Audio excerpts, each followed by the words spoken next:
have the best conversation we can possibly have around this table and enjoy ourselves. So everybody feel good? Yeah. Okay. So I would say the first thing that we'll do is we'll go through a breath, and then we're going to get right into the questions. We don't do introductions. We don't do anything. We just go right into a question. Whoever reads the question doesn't mean that it's their question to answer. Just means they get this whole thing kicked off, and then we all jump in and see where we go from there. Okay, cool. All right.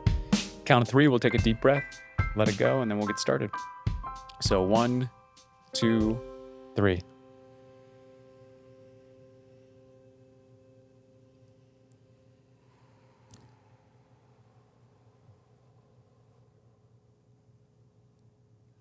Welcome to the Unscripted Room. This is the Read the Room episode, and our job today is to explore what it means to read a room. What is it when you walk in? How are you trying to figure out how to get a read on your securities and your insecurities? The people that you're in the room with, how do they act differently than you? What is it that we do to be able to get a read in any room to make sure that we are successful ourselves and help other people be successful in those areas? And we can get it kicked off, Trevor, with our first question. Awesome.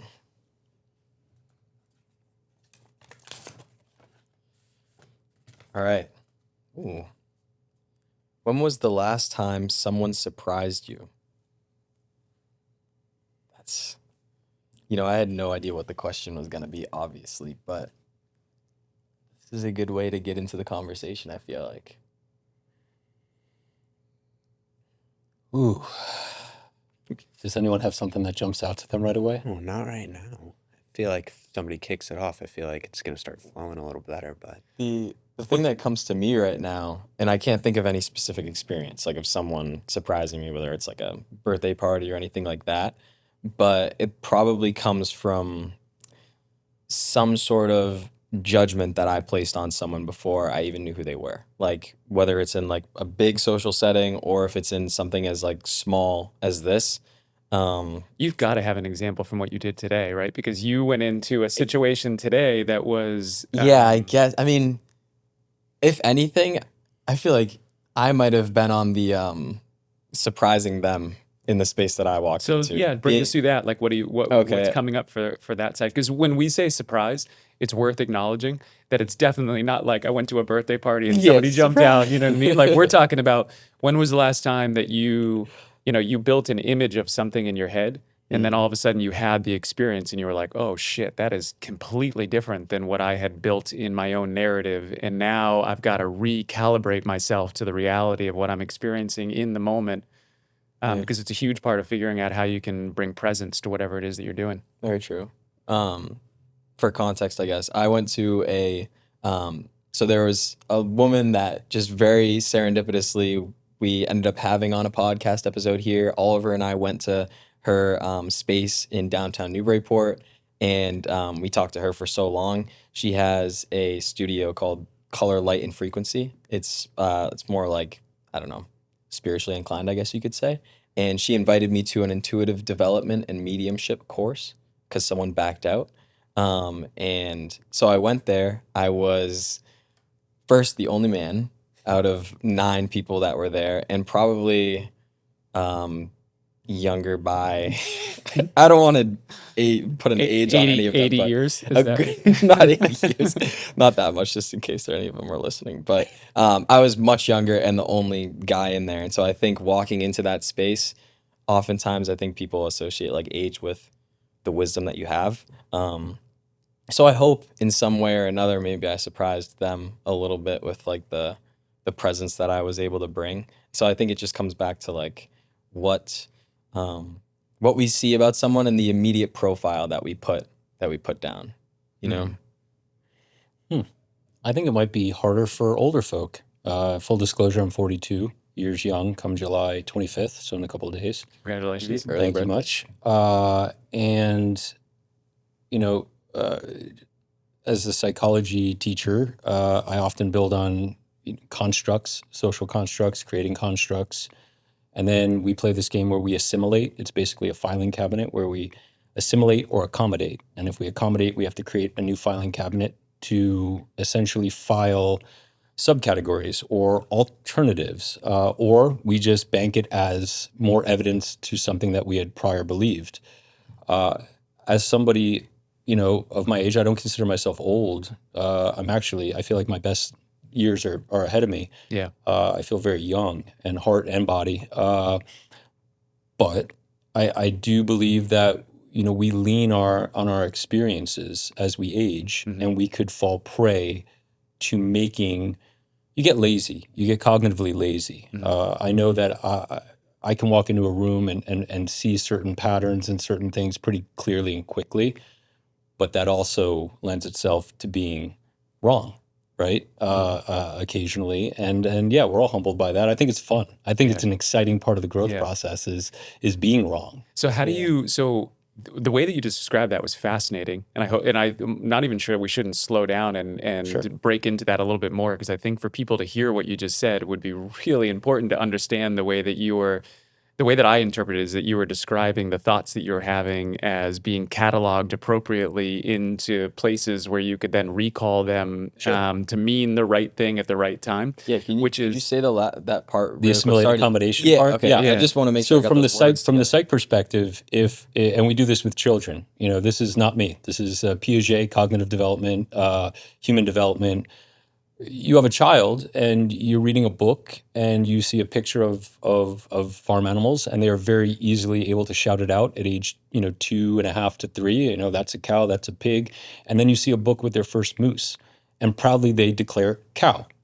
And then it's up to the parents to say, oh, no, that's a four-legged large creature with antlers, not horns. This is domesticated. This is feed. This is majestic. Could also be feed. Right. And so I'm being kind of a bit, tongue in cheek here, but you don't do that with a 3-year-old. Context, though. They need But context. they need that context to grow and develop. And when parents don't do that, they're actually robbing their child of a growth opportunity. It doesn't all need to land, but you do need to start that assimilation and accommodation process. So yes, to reaffirm your point, we have a big Rolodex. Yeah. We have a very large Rolodex of schemas that we have created through our experience. And to your point about wisdom, you're right. If you live a very robust experiential life, you could be wise. You could be old and you could be a shut-in, and maybe you're not so wise. And so that assimilation accommodation process is really streamlining social perspectives. Yeah. And your ability to hang in certain rooms. Yeah. Which is kind of cool. It's one thing that's come out of the podcast over and over and over again, like literally every podcast episode what we've done, is that one of the things that's incredible about humans and being human is that you can get good at anything that you practice. But it's like we forget to look at both sides of that rule. So anybody who's ever played sports or anything, like perfect practice equals perfect, but I think that we forget that every single day that we're alive, every moment that we're making choices, we are also creating patterns.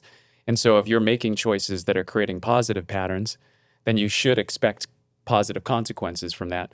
But if you are spending any time that's creating negative patterns in your life anywhere, you're also building equity in negative consequences on the other side of that, and it never ends.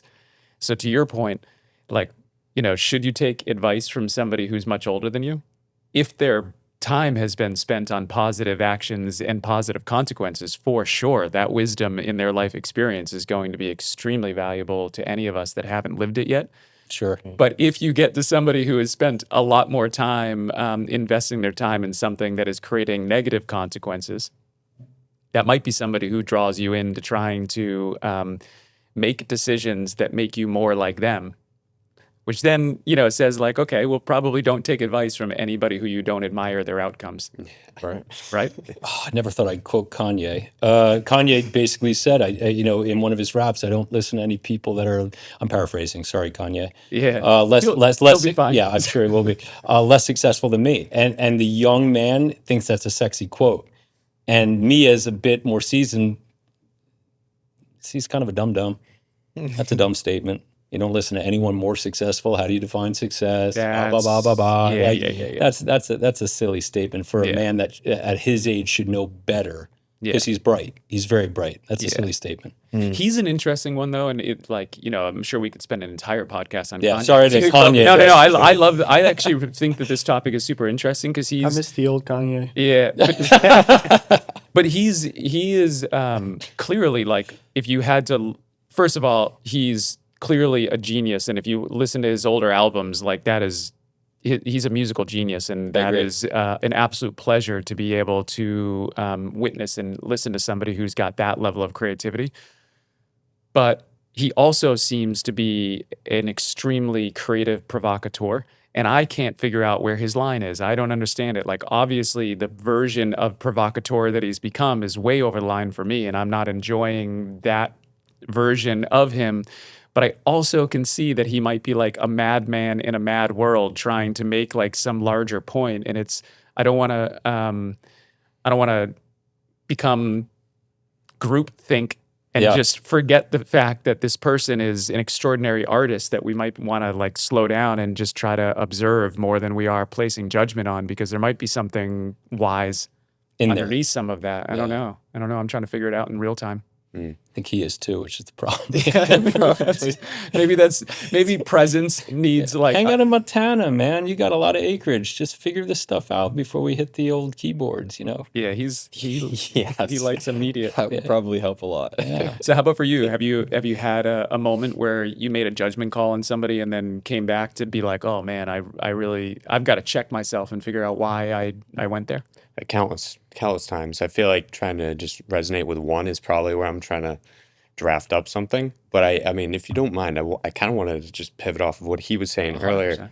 And it was like within the Kanye statement, I feel like for our generation and our people in our age in a social media driven environment, it almost like carries a little differently, not in the way that it is naive to say that somebody who is younger than you couldn't be doing better than you or who's not successful. But I feel like just with how people are perceived through social media, that is like, I don't know, on a just like a more overall level, you can look at that and say, I feel like people our age need to have some sort of balance when they're said, like when that's said. Oh, I'm getting off topic here, but just as far as that statement being said, I feel like it's important for people our age to know that there is going to be a lot of judgment towards them from people all around us. And social media has shown that, and it's only going to get worse. But I feel like that, just as an overall statement, should be looked at more of a way of not letting other people kind of into what you're, or not letting their perspective change how you're feeling. You know what I think would be interesting tonight, guys? So both of you are in your early 20s, right? We're both in our mid 40s. I think we have an amazing opportunity to be able to kind of just like benchmark stuff generationally, because we all want to get to the truth in whatever it is, but there is different. The vantage point of age is so important. And I don't know that any age is more important than another, but what you know at every age is a little bit different. When you think of success, what does success look like to the two of you? You know what I mean? Like when you imagine a version of yourself out in the future being successful, how do you measure that in your mind? What are you looking for? Me personally, I feel like it's like just to be able to have like creative freedom to do whatever you're like what you want, or you're, in his words, I feel like Trevor says this a lot, but follow your highest excitement. And I feel like it's success, at least for me, would be able to follow whatever my highest excitement is without anything holding me back. Yeah. So that tracks for me. Yeah, it tracks for me as well. I'd have a hard know. time disagreeing with that statement. Yeah, me too. Yeah. The would say, problem though- is, though, that it's difficult. There is a practical component to this that we have to talk about if we want to make this real, which is that to get to creative freedom, you have to have financial freedom, right? Like you can't do anything you want anytime you want if you can't put food on your table, or you can't take care of the basic responsibilities. So there's this balance of like, how much delayed gratification do I need to be able to understand as a part of my plan before I start to get into the like everything I want mode, you know what I mean? Because those two things, creative freedom demands some level of financial freedom. Now, how much financial freedom is dependent on how big your ambition is for whatever your creativity is. You know, those things can be. It's funny you said. I remember there was one day you and I were unpacking a bunch of stuff here, and we both landed on creative freedom, like being the thing. I don't think you or I have ever really had that conversation of saying it. So when you said it, it was like, but I was just going to say, he said it. obviously I think we all agreed on it. I don't know that probably same for you guys' generation as well, but I don't think the majority would land on that. I think it's a rare perspective to have. I'm not like, pat myself on the back, but pat you on the back. I think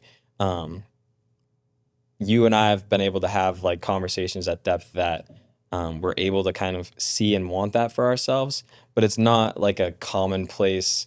I think for most people, the success is more about first and I don't even know if it's the financial freedom, but like what the finances can bring experience wise instead of like the feeling and the expression that comes with it, Well, we should definitely also acknowledge that success should probably never be defined by one thing. True.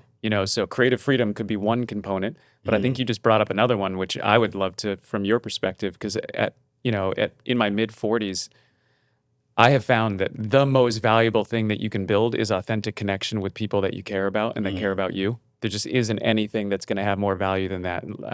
There is components of financial freedom and creative freedom that are really important, but in the end, when it comes down to it, it's self-love and your ability to be able to give love that really, I think, create arguably the most enrichment that you can experience.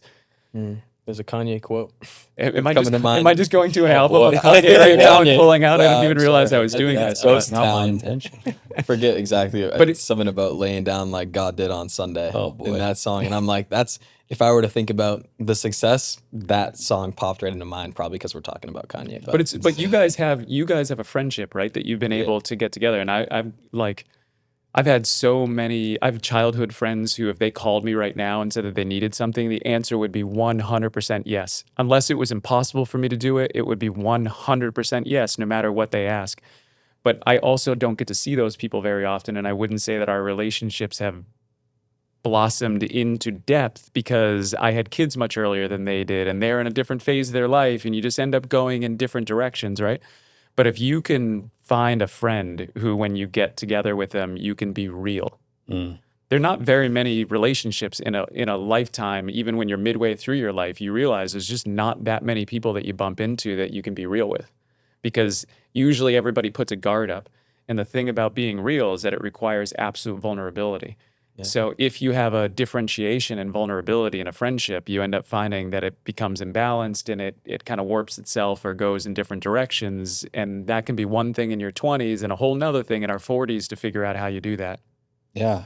I appreciate creative freedom. Actually, that's all I enjoy is creative freedom from like a personal indulgence. Yeah. But I do enjoy what you said about the monetary reality of having a certain amount of, I hate the word assets, but assets. And because assets could mean anything. Yeah. For me, my biggest asset is my partner, my wife. So I don't like to use the word assets because a lot of people because use it as a monetary reference. But for me, Do you describe her when you go to parties that way? yeah, my asset. How's that work? Does that work out well? I have a flip book of my house and my car, and then I have like a very tasteful spread of my wife, and we just flip through the entire process. That's and she's one of brilliant, the man. assets. You She's part of- figured it out. That's incredible. Pretty great. Yeah. No, I feel like providing a space for you. I don't want to sound like the old man in the room. I just don't share the same. I love creative freedom. I'm an architect junkie. I'm a teacher. I'm a public school teacher. I teach a couple of college classes. I work 181 contractual days a year. If you factor in 30 BS days for obligatory rallies and stuff, which I think are valuable. So I hesitate to say the word BS, but if you're saying, Jared, are you working hard today? The answer is no. And so if I work 150 days a year, I have so much time to help other people find what they want to do. And I find like right now I'm really interested in being a conduit or being a steward for other people's success. Like nothing makes me happier than a good assist. I don't want to score anymore. And it's not because I'm the most successful person. I'm not. If you want to boil it down financially, spiritually, I think I'm my life is full. My life is just overflowing and it's great. But I don't know if the creative freedom is, I would, but if you ask 21-year-old me, of course, that's what I want. I want to make money to have a living and do something that I love. Like who wouldn't want to do something that you love? But then I go back to like a version of me. I forget when Mike Rowe and Dirty Jobs was out. I don't even know if you remember that. It was a cable TV Oh, I loved it. where Amazing. Mike Rowe Yeah, went yeah. and did the most disgusting jobs, cleaning out cisterns, Yeah. working on a farm, going to a cranberry bog. These jobs suck. Okay, they're 12 hours of backbreaking manual labor. It puts you in tune with the the farmers of the world, the garbage folk of the world. And he interviewed one guy, and he had like a Ford Raptor, he had a beautiful house, he had a pontoon boat, whatever his yayas were, whatever his happy space was.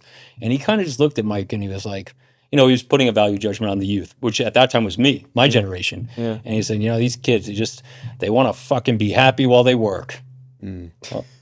Well, fuck that. And he's just one of these spits in the dirt and he's like, I'm happy on my boat. Who the fuck's happy all the time? That's stupid. And I kind of had this moment where I was like, I'm going to work 150 days a year and I'm going to do an amazing job and then I'm going to be creative. And that's really kind of, it never left me. It's weird what stays with you, Just want to say. The other thing that I was thinking as you were saying that, first, Mike Rowe is amazing. If anybody's never watched him, He's an opera singer too. He's so diverse. Nobody knows that about him. Really? Yeah, he's a fully trained opera. Every once in a while, you get to listen to somebody whose their language reveals their commitment to the truth. And Mike Rowe is one of those dudes. I agree. With the way that he speaks builds equity every time he talks, that that he's going to give it to you straight in anything that he's saying. And I feel I admire anyone who does that because it is a difficult thing to do, but it is.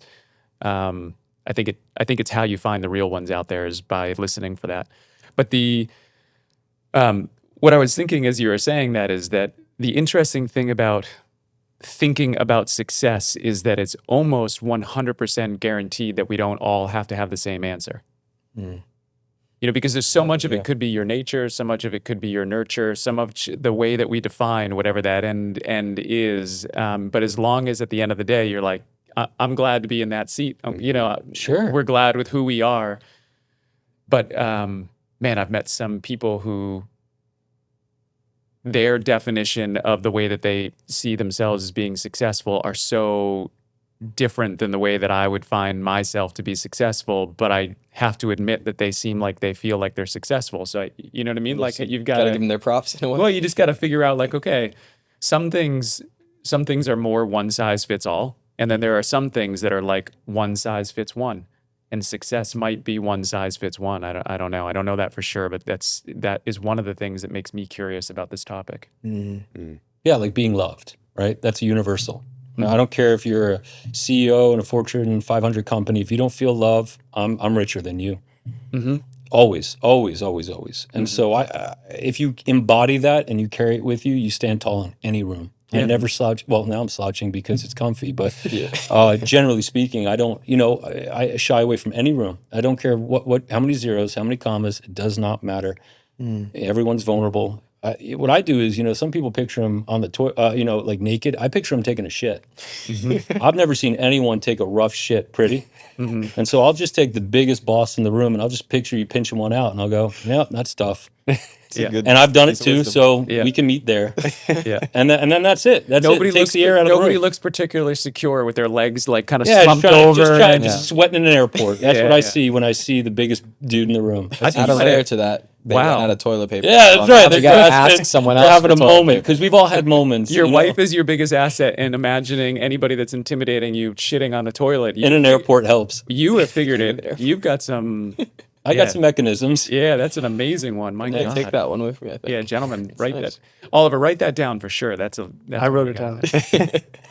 So what? Yeah, I mean, I think that the topic of all of this, like, right, we're focused on trying to figure out how do you walk into a room and be able to be yourself as quickly as you possibly can, and that requires those kinds of mechanisms. It requires your ability to both tap into something that feels very real and simultaneously use mental magic tricks to make sure that you're allowing yourself to stay in that present state because you figured out how to not allow yourself to fall into these moments of insecurity that are going to catch you up and make you become performative really quickly. Right? Super complicated shit. Super complicated stuff. I'm trying to do it now, like first time on a podcast, just trying to like actually just kind of I don't know, be aware of what you guys are saying while also just be like, am I gonna say the right thing? You know, so I feel Killing it. like Yeah, but you're killing it. Yeah. Well, and too, Kennedy, the thing is that we have to acknowledge, and we started talking about it a little bit before we started the podcast, is that, you get good at anything that you practice. So you have to be willing to forgive the tension that you feel anytime that you're in a room when you feel like someone is going to judge you for whether what you say is right or wrong. And try to embrace the idea that, like, I've never met a single person who, when they were themselves, that wasn't the most likable version of them anyways. So it's like so complicated. We've had this conversation a million times, so complicated that the world keeps telling us to be ourselves, and that seems complicated. And yet it has to be the easiest thing that we should be able to access, right? So to me, that means that there has to be some sort of propaganda that is tricking us into thinking that being yourself is hard, because the natural state of being you can't technically be hard. That has to be the easiest place to be. And all of the other layering that's come on top of that must have been tricking us into thinking that it was more difficult than we need to be. So in this room, we're just in love with you. Like, you bring whatever you need to the table, and we're going to have fun with it. But there is no right or wrong in this room. It's just talking, just trying to figure out, like, how do you get it out and understand what keeps that suppressed to feel like you could be right or wrong as you express yourself. I feel like not even by hour 3, but like the length of the podcast does give that kind of benefit to, because a lot of people I feel like that come on have never been on a podcast before. Yeah. In the common sentiment that I've heard, at least, and probably you and Oliver have also heard, completely forgot this was here. Felt like the last hour or like an hour in, I was a little nervous, and then I'm just talking and just having a normal conversation. You're like, whoa, Yeah. it's done. So we've also experienced the other side of this too, though, guys, where, and I won't call out any episodes, but there's definitely been episodes where you could tell around the tables people were trying to be performative to what they thought the podcast was trying to ask of them. And then the time slowed down, and it was like really difficult to get through, and it became something that I actually really felt like, as that started to happen, my primary job in this role is to participate. But I think my secondary job is to make sure that we have a host just to keep us within the guardrails of what the conversation needs to be, that it doesn't go off track to some degree. But I think that that also requires us to create a room that feels completely safe for everybody that's in it. And as soon as things become performative, you lose that really quickly, because what starts to happen is, as soon as that performative nature comes in, then it also feels like there's about to be a gotcha moment for somebody else. Like, if you didn't say it exactly the way you should have, then it's like, aha, now I can see, now I've lifted the veil and I know something, that I didn't know before. And that is so counterproductive to what a conversation should be. A conversation should be like, oh, never thought of it that way. Like, you're seeing it a different way than me. Let's keep going. Like, let's keep getting deeper into this to figure out what it's going to unravel. Because it might be my blind spot that it's going to unravel. And I want all that shit. I don't want a single blind spot if I can get rid of them.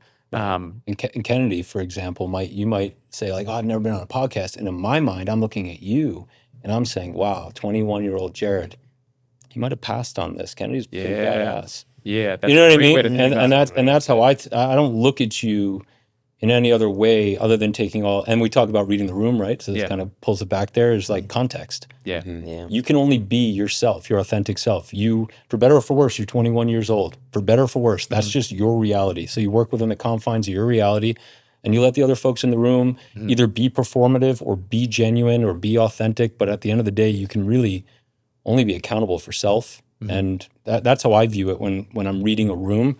Yeah. The other thing is, you're doing it. You listen a lot, right? You always hear those colloquialisms. You have 2 ears and one mouth for a reason, or some other version of that, which is basically listen more than you talk. Right. It's true.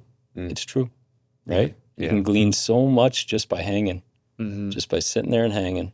And it opens you up to how language works sometimes too, which is that sometimes you can listen, and then sometimes you can contribute and then listen very carefully. You know what I mean? Like, it opens up dialogues to be able to understand how you can, you can just get an understanding of a flow of a room by making sure that you know when to contribute and when to sit back. And sitting back is always the right thing to do until you know for sure that you should contribute. Mm-hmm. That's the really tricky It's a component gem. to it. That's a gem. Yep. That's the flow I feel like we'll reach. I just wanted to mention that. I didn't know when to, but Oh, so is this okay. So you know that the this is a new one. yeah. So when we started the podcast, we were using an hourglass because we wanted to continue to play off of the concept of this being a analog experience, but it also has a digital component to it, and the fact that we're releasing these podcasts as a digital experience, right? Well, that's cool. So we started with a 90-minute timer that we would try to flip, but my ability to think about that timer was so weak that I just gave up on it altogether. because Irony I- would be if you set a Google reminder To then check and turn it. to check, Big Ben and get up there with the handles and the levers. Well, and you'll start hear pulling he's going to stuff. give us sounds at the hour mark and all this kind of stuff. It was just like Cool. too much, and I couldn't keep track of Yeah, it. So, makes anyways, sense. this one's actually it's frozen at that time because in this particular one, I told you before, my mom passed about a year and a half ago, and so I went to a company who makes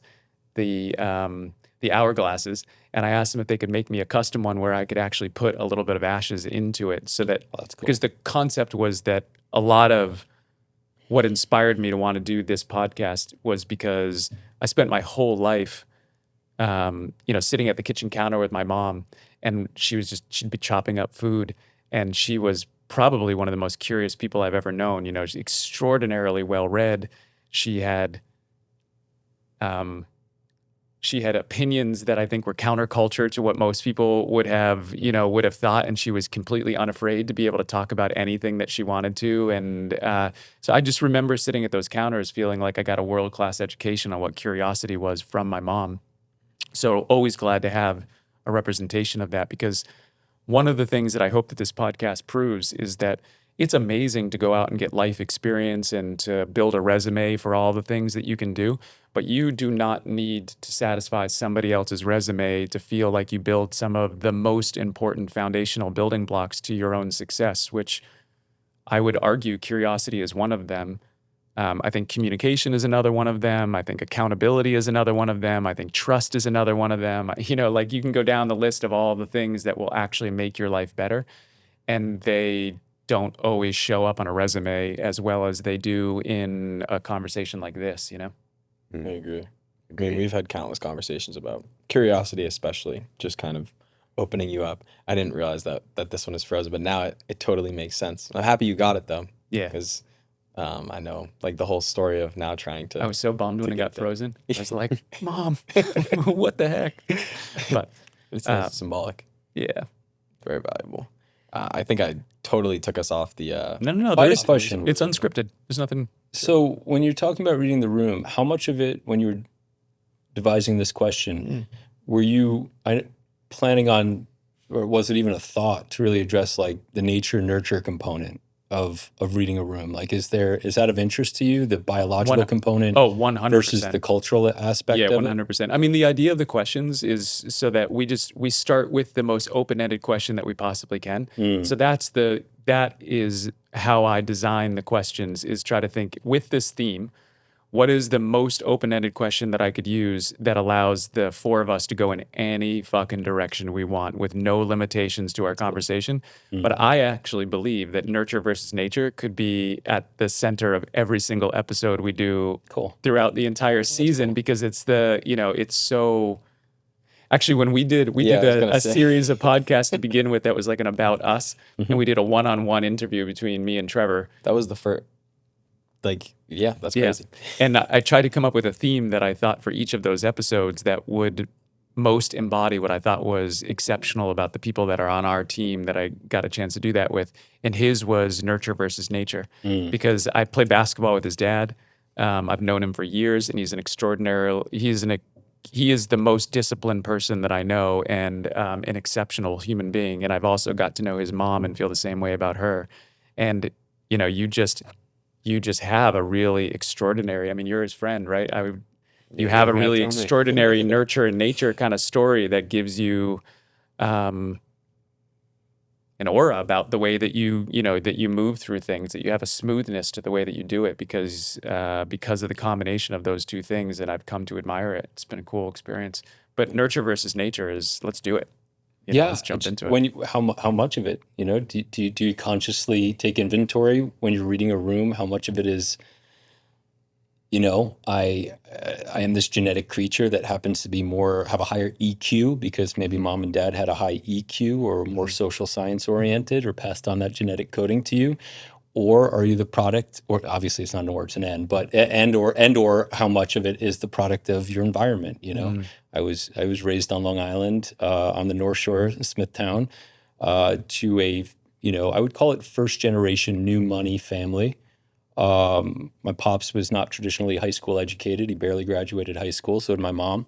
So it was truly a rags to riches story. He was a door-to-door cardboard salesman who then got poached by a nonprofit art auction firm as he was selling cardboard. And it was, not to tell my dad's story, but then they recruited him and he became new money wealthy, but not historically the traditional academics to then grow that into generational wealth, but rather just experience things he never experienced in the real world. And by proxy, as the young protege of the Gordon Gecko, I didn't have the red suspenders for my I don't know if the Gordon Gecko line landed. It's landing with me. Don't worry about these guys for now. The movie Wall Street, you should check it out. It was before The Wolf of. Don't watch the second one. Yeah, no, the second one was LeBouf. You can skip. Shy. He's got his own issues right now. He's in New Orleans right now. But yeah, and so like when you think about that, and I think about that, I had this. I don't know if it helps, but I am Jewish as well. So I had this cultural and economic and social pressure that like money was success. There's a lot of Italian and Irish immigrants that, own car dealerships and this and that. It's a lot of new money, Long Island. It's the car you're driving. It's very different from old world New England. And so I came up with this very hard-nosed, street smart training. I was allowed to take the train to Manhattan at 13. Yeah. I got taken at 3-card Monte when I was 13. That's a real lesson you learn by yourself. Like, that's stupid. You look back now, you go, that was bad parenting. I'm kidding. But who the hell lets their kid go? But reality is it's kind of cool, And so I can't strip that of me when I walk into a room. Yeah. I still have the Lower East Side pickle salesman hustler kind of vibe, but I also have more of a polished academic side to me, and so all of that is going into the nurture component. And do you think that it evolved from what you learned, or do you think that it evolved because that's just who you were, and and allowed that to emerge? Because I have so many questions that came up from what you just said, because you have a fascinating perspective. If you grew up in a family where your dad learned how to hustle, he's the definition of hustle, and then on the other end, you were around people who had extreme entitlement because they had generational money that they lost. Moving here, I did. Not there. Back on Long Island, it was a lot of like, this dude owned a pizza place, this dude owned a laundromat, this dude or chick, they, whatever, they owned some businesses and that was it, And then, you had some older money folk, but like my real wake up was coming to New England. Really? What about their kids though? Even when you were growing up in Long Island, like the kids of the people who...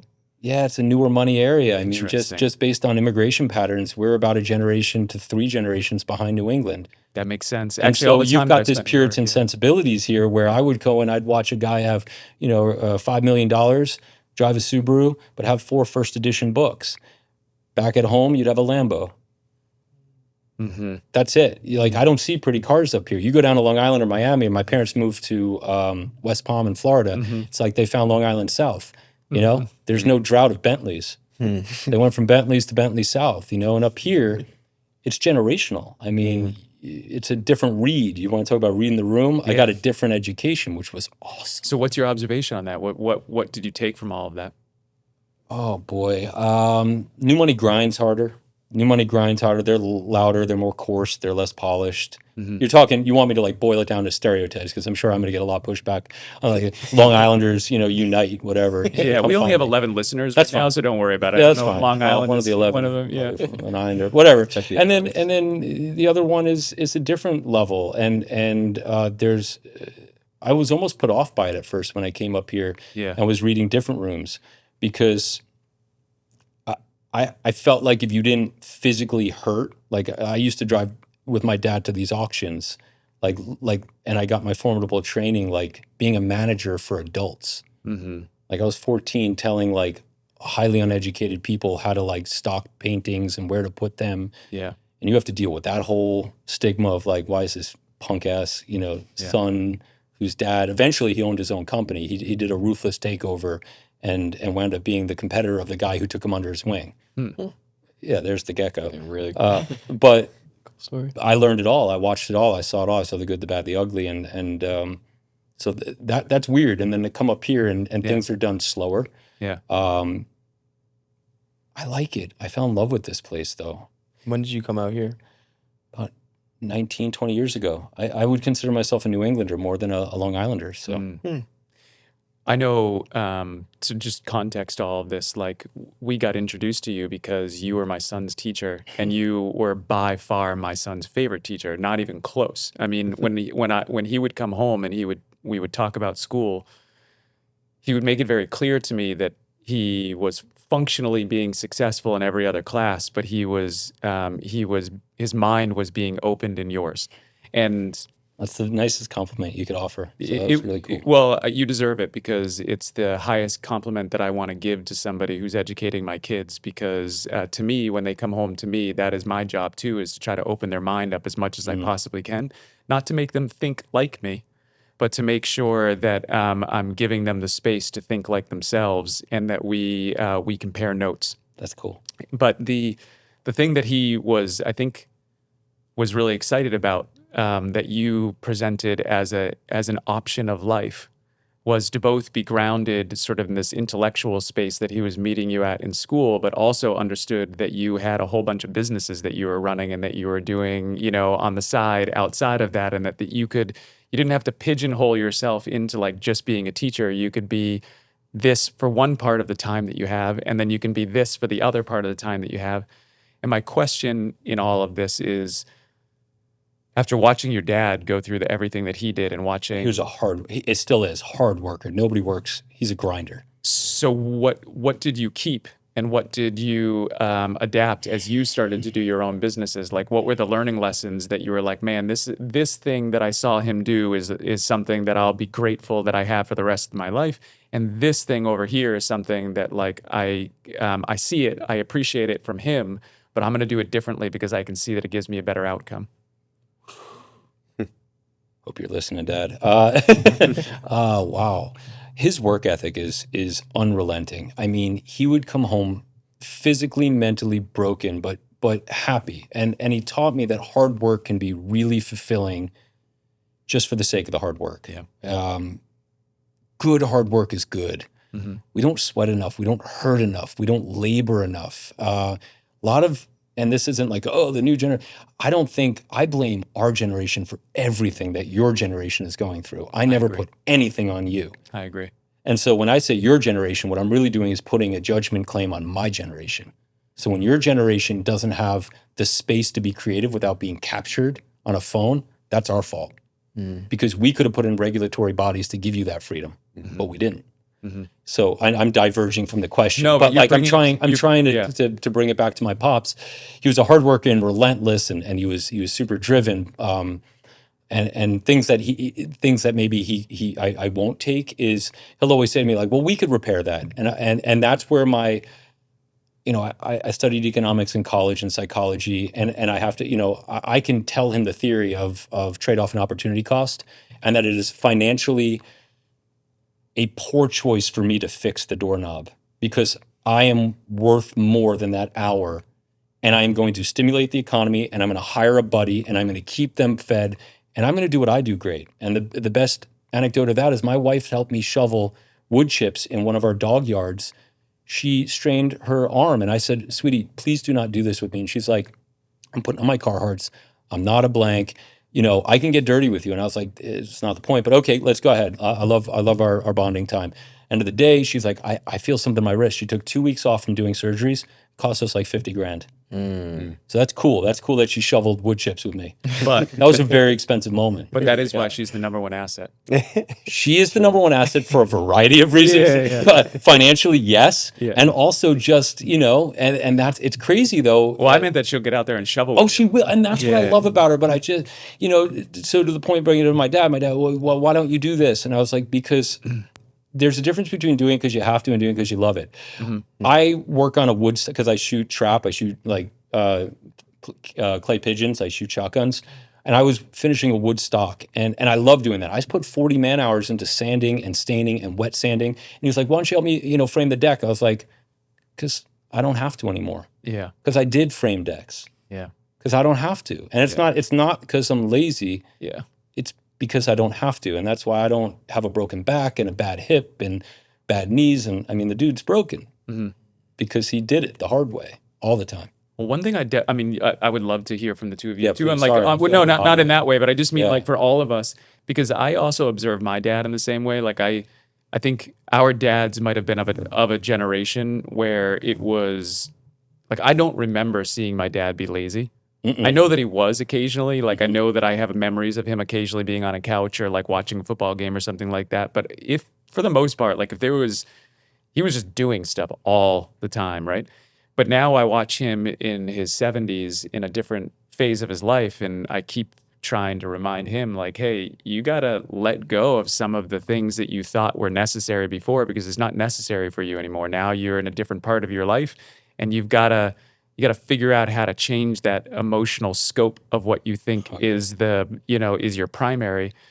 But I'm telling you guys, that is, if there's one thing about aging that if you could figure it out from a younger age would be so helpful, it's just trying to remember that every time of your life you might have something that you need to grind for. You might have to have this emotional barrier that you're putting up because it's necessary at this time for you to survive the thing that's happening right now.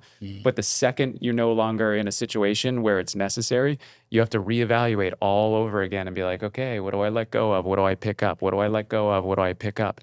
And always try to pick up something better than you're letting go of. And that's one of the things that if you watch older generations, they have a hard time when it's an only grind attitude, is that the grind becomes their identity so much that they forget that joy also needs to be a part of the identity, that experience needs to be. So I was recently listening to like an audiobook, and it kind of touches upon both the things that you guys were saying, but just like I thought it was cool how you started out with like how the older generations say it's like work harder, not smarter, or not smarter, but then you also touched upon how you're working smarter now with the example with the wood chips. And I think that there's something to say about our generation and how we probably could work harder, I agree.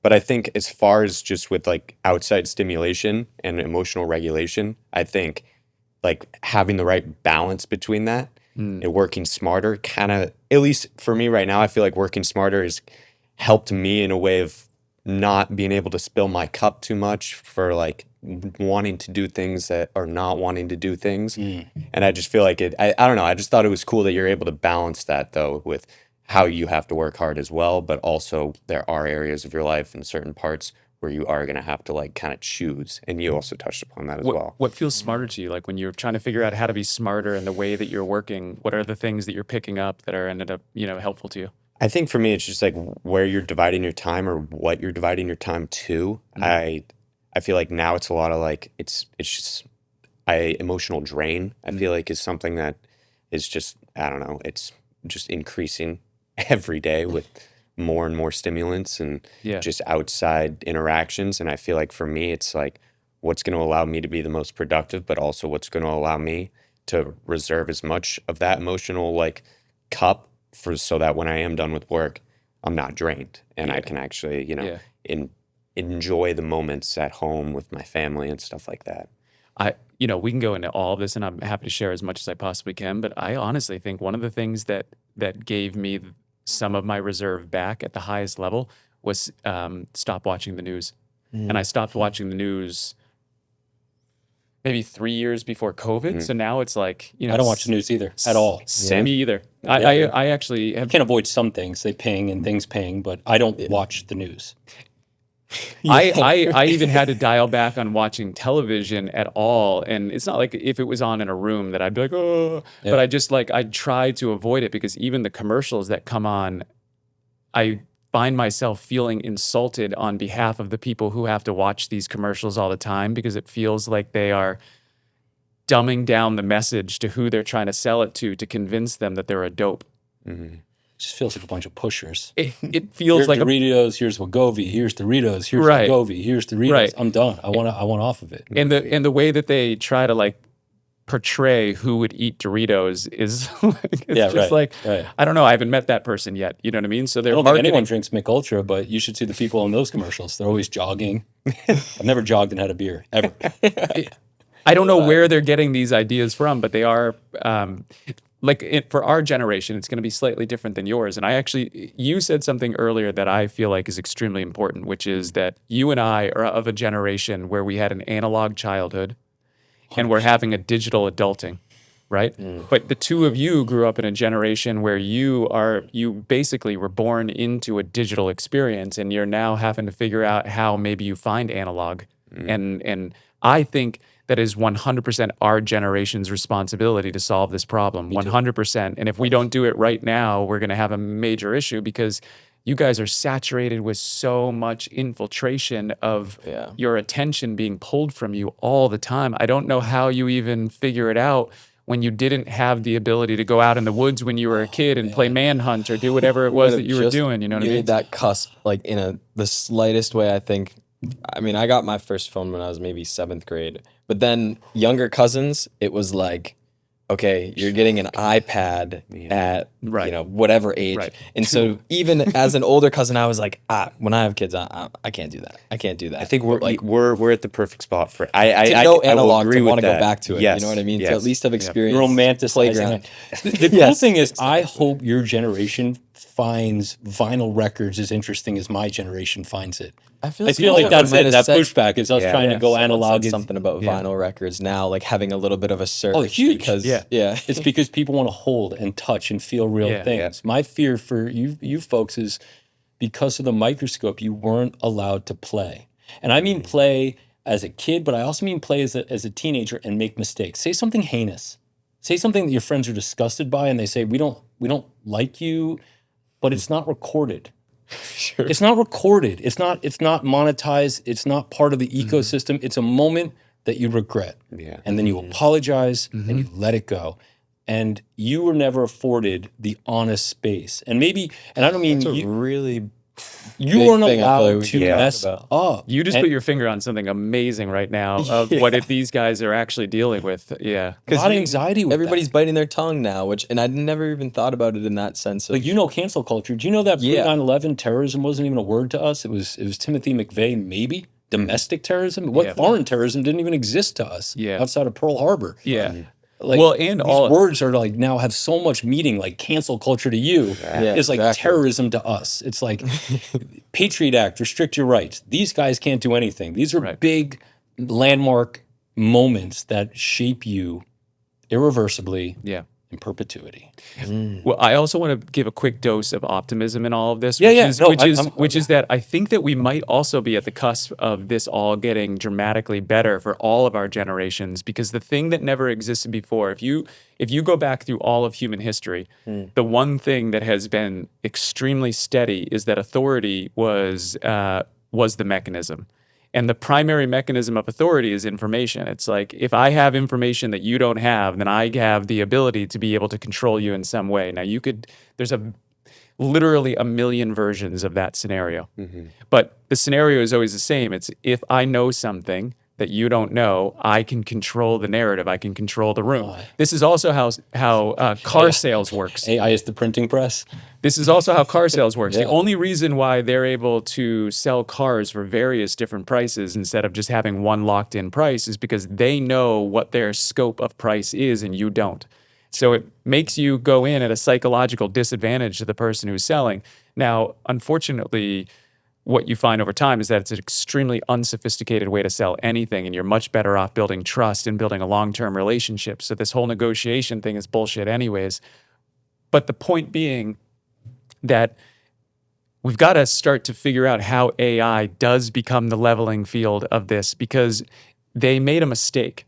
And their mistake was that they got so greedy that they tried to build something that would enhance their wealth so fast that they created something that now all of us have access to, which means that, you're no longer don't have the answer to questions that you would have otherwise not had access to because of sociological barriers, right? So if you need to know something, you have access to the smartest thing on the planet to be able to give you the answer to that, and give you the answer in a way that is meaningfully,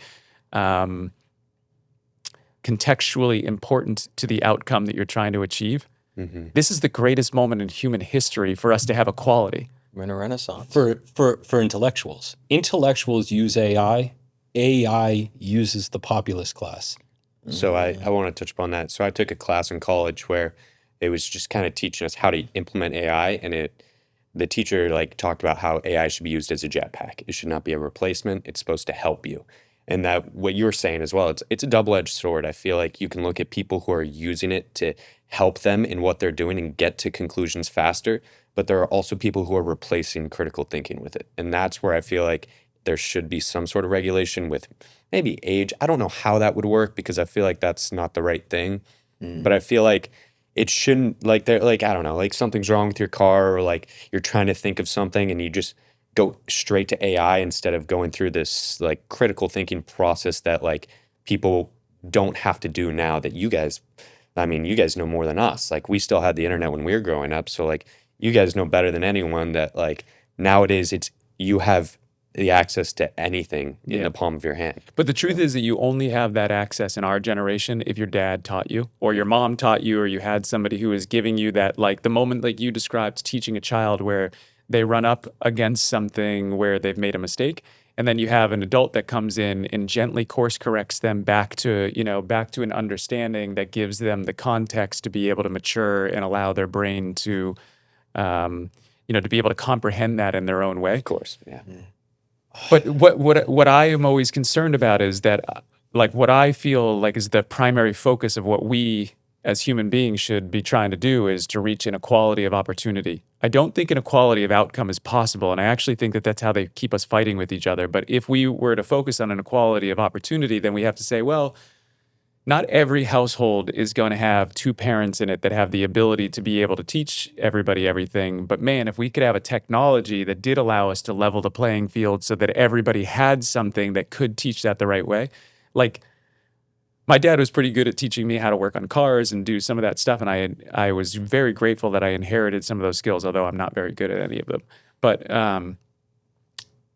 But I also found that when I bought my first house and I moved in and I needed to start doing stuff, I was pretty proud of myself when I stopped calling my dad and I just started to go on YouTube and figure out if it could give me a lesson. And I was like really stoked that I didn't call my dad to figure out how to do like to replace something on a sink, or to do something that was just, I had never done it before, but it didn't mean that I needed to call him to be the solution for it all the time. We just gotta figure out the relationship. You know what I mean? What's the relationship that we want to have with technology that enhances our life rather than make us feel like we're drug addicts for it? I think the addict side though might be AI might be its own undoing for that populist movement. So what I meant by that is like intellectuals that, and that's not a status thing. It's just people who are curious, who want to get smart. It's not a class. It's a quest to be curious. Those folks are going to use AI in an appropriate fashion to promote themselves spiritually, economic, whatever their desires are. It's the ones that just casually scroll that. There's so much misinformation now that AI is going so good with deepfakes. I wonder if AI will undo itself with mass media messages where people roll their eyes. If you see like, this politician just did this.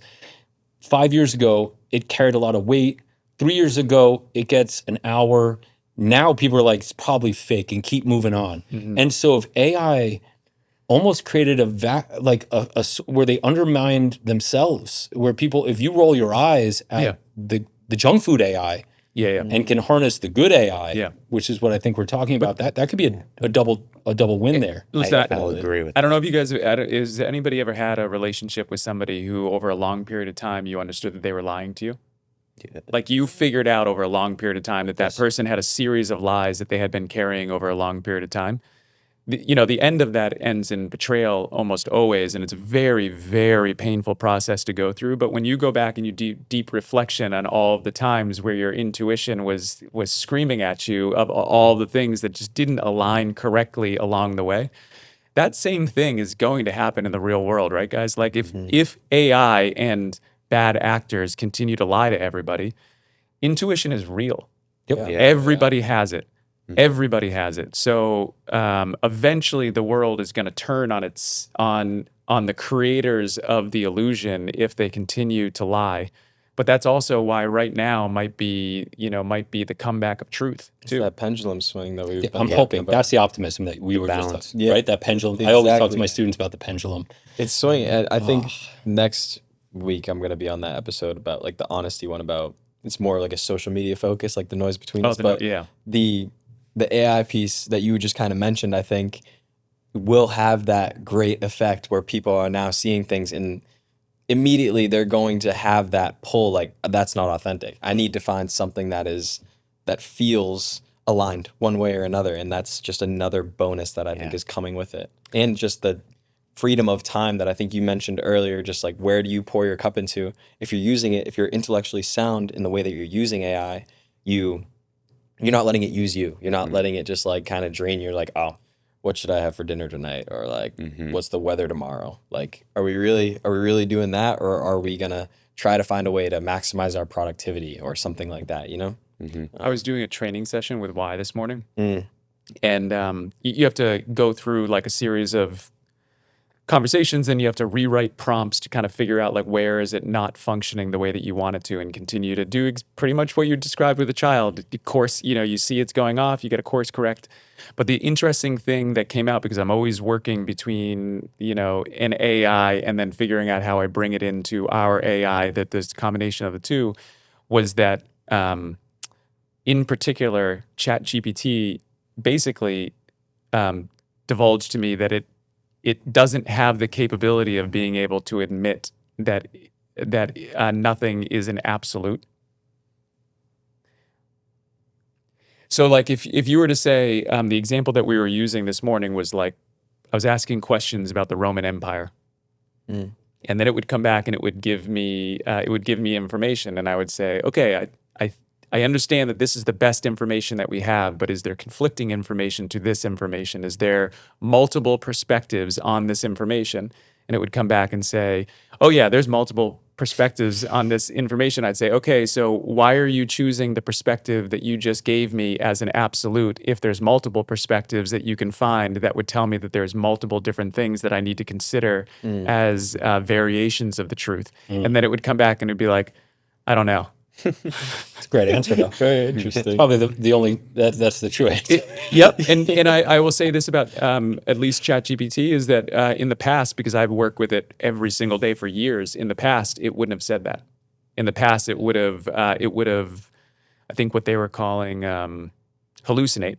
And it would have made up something to satisfy. Really early onset of the AI, they would just say some really wacky stuff. Yeah. So it's getting better, and it seems like it's figuring out how to do that. But it was a constant reminder to me, and I don't know how it feels to the three of you, but it's like anytime we're talking about something, it doesn't detract from the contribution that I can make if I admit that I don't know anything as an absolute. In fact, I think that it increases our ability to be able to have really great conversation if we're like, here's my best theory on what I'm understanding right now, or here's my hypothesis on how I think that this can go. But in the end, we got to roll the dice a little bit together and see what happens, and then let's measure the outcomes and let's reflect and let's figure it out. But I remember being younger and thinking somebody's got to know, right? And then the older I get, I'm like, oh shit! Not only do they not know, they're like making this shit up as they go, and they're doing it with either. I don't know if their intentions are meaning to incentivize bad behavior, or there was incentives for bad behavior and people don't know how to course correct that at this point. That might be it. I don't know though. I think that might be it. I mean, yeah, I just look back at that. Where I always track the '80s, the '90s, the two because I go back to the '80s, the late '70s, '80s, and that's where I place it as we could have been our best selves, but we started going wrong. But there is a moment I think it's like 1978 where '78 is where they, and are we thinking the same thing, where they specifically, they changed the way that businesses are. So like up until that point, businesses had a fiduciary responsibility to take care of the people who worked for them. Yeah. But at whatever that moment was, and I could be getting it wrong. No, but you're beholden to stocks. That's it, shareholders. Yeah. And you basically take the entire wheel, which is the environment, society, your employees, your customers. When you're a business, you pledge your allegiance to all of that.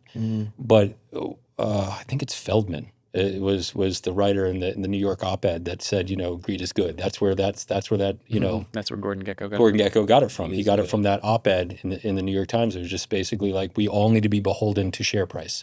And once you do that, you can check your morals, your code of ethics, and you're free to be the worst version of yourself. Yeah. Well, I do think we should explore that as a team too, because like, I don't know that I would believe that greed is good. I don't know that I would say that, but I would say I'm sure that greed is a part of me. I'm sure that I have greed, and I'm sure that that greed plays itself out as me wanting to have lots of things and experience things and do things. It's just, how do we, like so many things, like we've talked about this before. I love to play basketball. I play basketball as often as I can. But one of the reasons why I like playing basketball is because I really like that there's a group of men that I've been playing with for years where when we step onto that court, we all agree that we're going to be assholes to each other. 100%. We're going to hustle as hard as we can. We're going to foul each other. We care about winning that game, and everybody takes it equally seriously, and we're all good.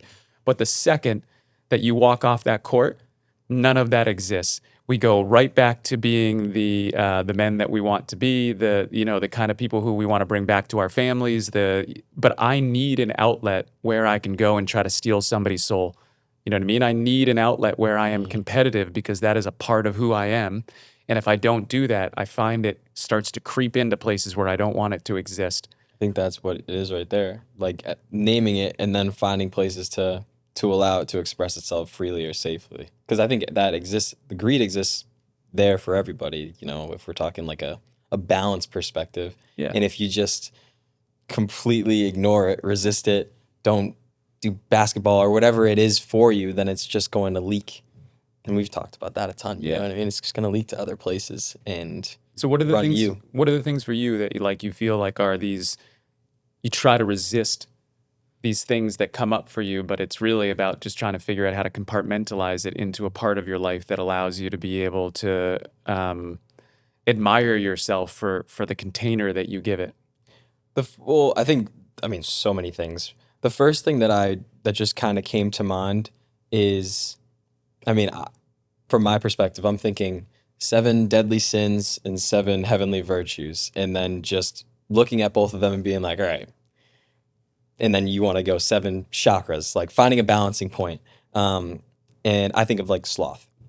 Yeah. There are definitely times where it is amazing for me to just sit down, watch a TV show, have a nice dessert, and do that. If Shut I it don't, down. shut it down. Yeah. Exactly. And just, that would be a great way to fill my cup, especially if it's a great show. You know what I mean? But I need to have that balancing force of like doing something to feel as though I earned it in some kind of way, to find the balancing point. But if I completely ignored that, then I would burn myself out, and then it would be unhealthy. Yeah. But just, there's so much of that. And that kind of feels like what you were describing earlier, Kennedy, where we're talking about like the doom scrolling and the access that you have. It's at some point, if it feels unearned, then you can just get addicted to what it feels like to allow your brain to get these whatever chemical hits that it's giving you to stay contained. But if you haven't done anything to feel it on the other end, I think it's a challenging issue for all of us. It is. You folks can read the room in the digital sense.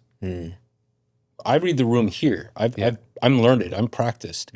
I send emojis out that offend people daily. And then I have to be told by like younger folk, like, that was really fucking weird. Why And does Jared only send poop emojis? Yeah, what the hell? What's going on like, with this? I don't order eggplants at Whole Foods anymore. You know what I mean? I just don't do it.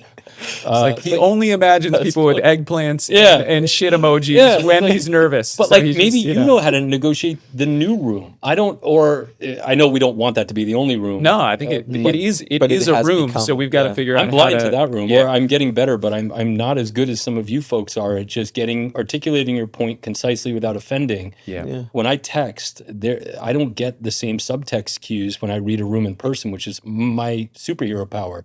So I have kryptonite on a text. I'm totally vulnerable. Yes. Okay. So can we slow down there though? Yeah. Because I don't think that that's a you thing, is it? No, it's context, probably- right? Right. And I don't think that there is a way, even with emojis through text, that you can ever get to the level of context necessary to understand that something that has any depth from the other person.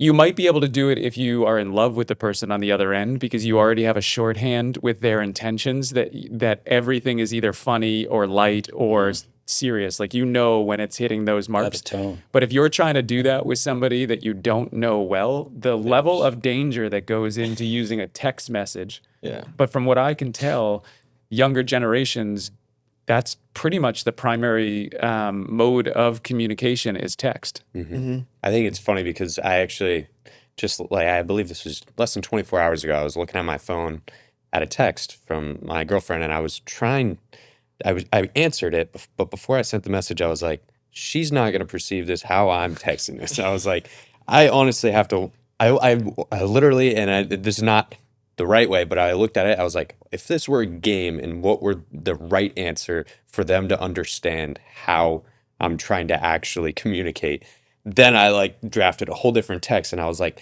it's just completely different. Like you were saying, like with digital understanding of like a room. Your girlfriend is so lucky. Do you know how many dudes would not I'm like? one of I those don't, dudes. I don't care. I just let it rip. Right. I don't care if you think it's a game or not. The fact that improv. you reflected enough to go back and be caring enough to rewrite something on her behalf shows a tremendous amount of empathy. You should be really proud of that. I don't do it all the time. I try to do it, but it was just more so from these silly little fights that happen through texting that there's a Yeah. We're in person. It you would guys be avoided. Key and Peele. I'm sure you guys heard of Key and Peele. There's a Key and Peele where they're texting and one person is reading it through aggravation and the other's like just laughing, and it's just The you same can look text. yes Yeah. same text, and it's just like I don't know that it's every day. It's the main form of communication. So let's break down so I could not agree with you more.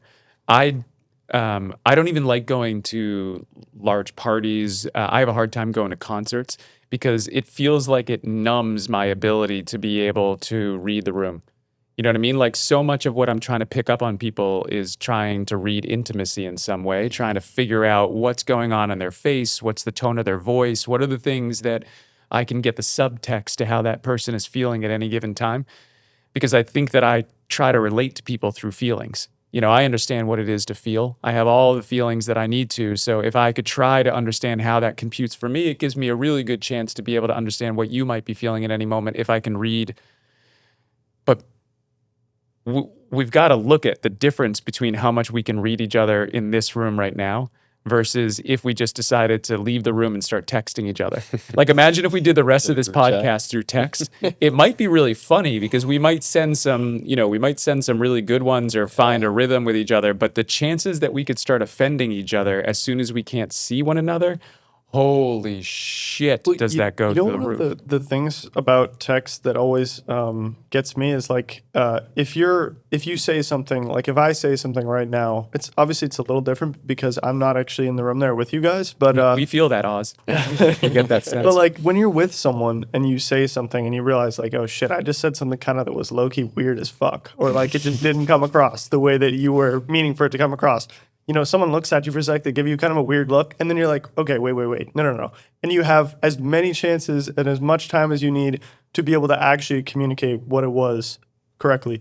You send a weird text, sits there for like 7 hours, unanswered, and then you're like, oh shit, like maybe I should send another text to try and explain.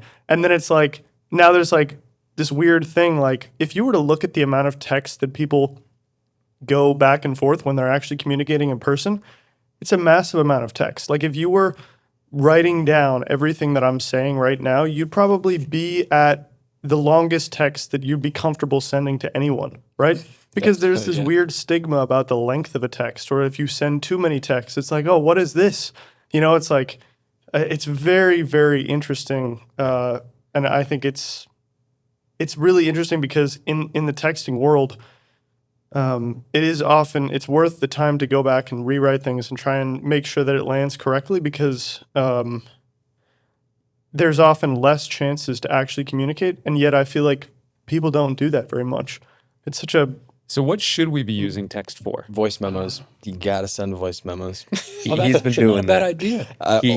Strictly he's send good about voice that. memos. I to will my say. girlfriend. That's cool. Yeah. And I never really the thought tone about that. Which is where- essentially like a voicemail. Oh, I'm Yeah, all it's tone. basically a voice Yeah, Yeah. somebody like me offends pretty easily on text. So tone is really essential for my messaging. But you must, I mean, like even spending an hour with you right now, You probably receive my text differently now. exactly. I would never be offended by anything you say because I understand the spirit of you is the intention of that text is nothing about making me smile. My intentions are pure. Exactly. So the intentions are obviously important in text, but like I don't know. The other thing about texting that can be really confusing that I think generationally I just don't understand is it's the timing.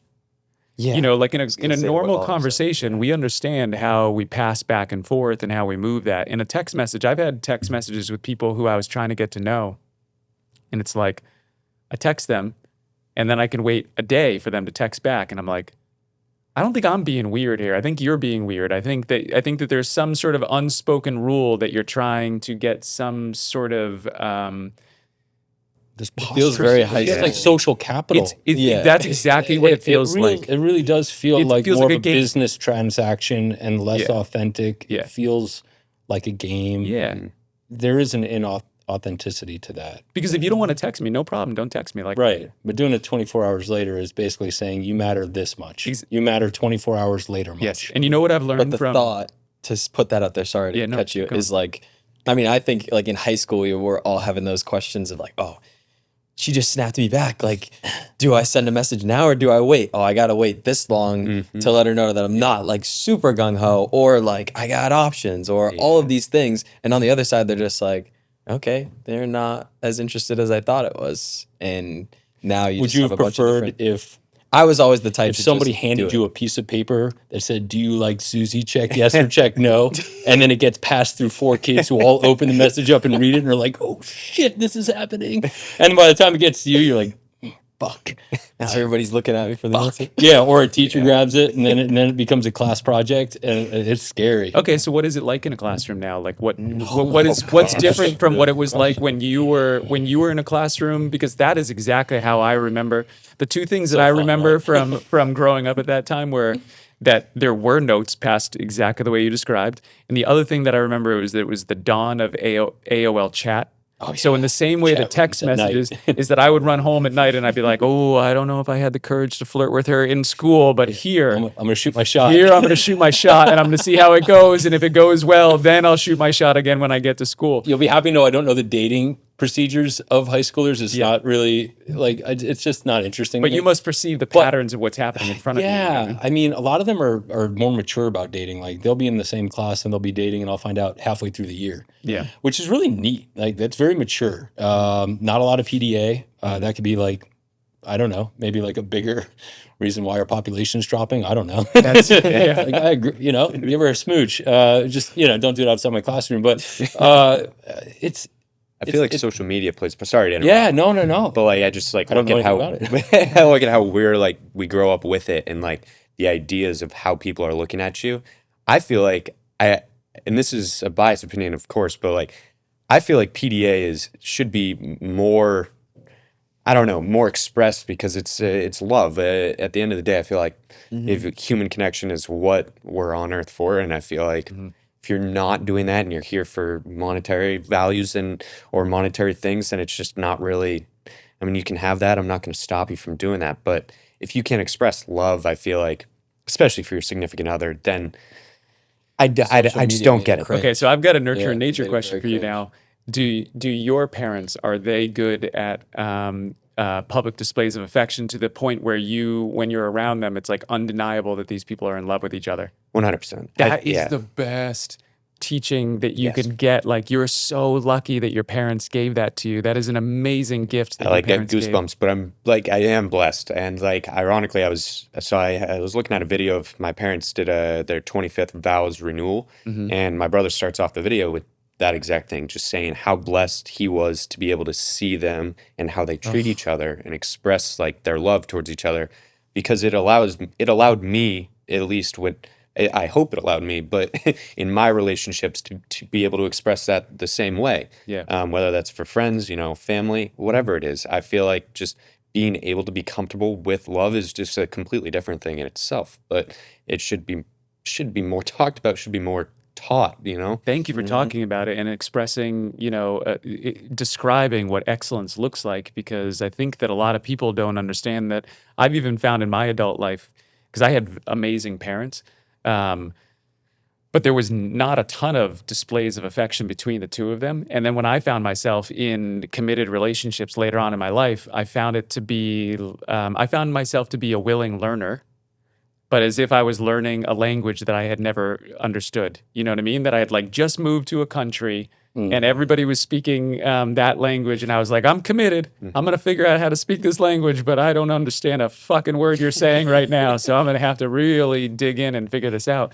And I've picked up bits and pieces of the language and have gotten better at it. But I am 100% sure that if you have an example where you're watching it all the time, the deeper that gets embedded, and actually I would love to know if, but my understanding is that the deeper that gets embedded from 0 to 7, the more likely it is that it is something that becomes fluid in the way that it happens for you for the rest of your life. If you're getting it from 7 to 14, it's probably something that will be familiar, but not necessarily something that is as easy. And then if you're only getting into it when you get into post-puberty, you're like throwing darts in the ocean. You know what I mean? You're like just trying to figure out if you hit something somewhere along the way, and you're like, it's Right. tricky. I think there's something about that too, with like just being comfortable. And I feel like, I don't know, if you see it growing up too. I just had something and it slipped my tongue, but just as far as what we were talking about something earlier, and now it's getting away from me. All right, you know what? Come back. Yeah, it'll come back. Oh, It'll no, come yeah, back. does. Just jump in as soon as it comes back. But it's super interesting the way that all of us have probably had different experiences with that, and it plays itself out in very different ways as adults. Definitely does. It is really. I think you said something about the 0 to 7 range from like a psychology perspective. I'd love to know what you think. I think we talked about it a couple times. Yeah. I remember, and you obviously know who I'm talking about, Joe Dispenza. I saw a video or like read in a book that he wrote about that 0 to 7 range being important from like a theta brainwave state in kids picking up on things, like the things that they're seeing, but also the things that they're picking up on emotionally. Like they're reading the room without even realizing that they're reading the room. Right. But like, how does that fit, I guess, maybe into like what you're teaching in high school or even other classes, or just You have to be life? well, the good ones, the good teachers, because they're bad teachers. They're, or and when I say bad, that's a really simple term. It may be not fully realized, or doing what they don't really want to be doing, or in a bad stage of their life, maybe personally or professionally. You can make the same judgments about cops and politics, everything, right? Right. But for those teachers that just are not hitting a chord with students, it's probably super detrimental on a much deeper level than the content in which they profess is really important. I find the content of what I teach interesting. I love it. It's what I do. But what I'm doing in a room is not teaching. I'm just sort of assisting you becoming a person and helping you get there the best way I know how. And sometimes that's going to be an active role, and sometimes I have to know that you're going to have to fail on your own for me to then kind of jump in later. So a lot of it is playing like armchair psychologist. And oddly enough, my wife and I are super happily married to my knowledge. And You're her number 3 asset. all love on this side. No. And we both chose not to have children, and I would touch base with her at 25 and say, listen, the stats say men can do this thing longer. So I'm just touching base. If you want kids, we may need to have a very tough conversation now. And then as she got 28, 29, 30, 31, I would check in yearly. It stopped being like 3. I was like, all right, 32. A lot of women at this stage of their life would be super disappointed if they, you know, are you good? You know? And we got to around 35 and I was like, all right, we're done here. You know what I mean? Like that goose is cooked. But you know, for somebody who doesn't have kids, I think I'm doing a pretty decent job in the room, is what I'm trying to say. Because I don't have that learning, you know, to raise a child. Yeah. But I feel like I my cup, talking about cup being full, I fill my cup every day because I get to work with young minds at an age level I find to be so important, so pivotal, so interesting. And it's so easy to be, it's so basic, it's so pathetic to be like the teacher that's like, you know, my generation. That's why I love talking about generations, but I never browbeat the generation that is of current, because you are young adults going to be future older adults. And some of the ones that I work with are just genuinely children.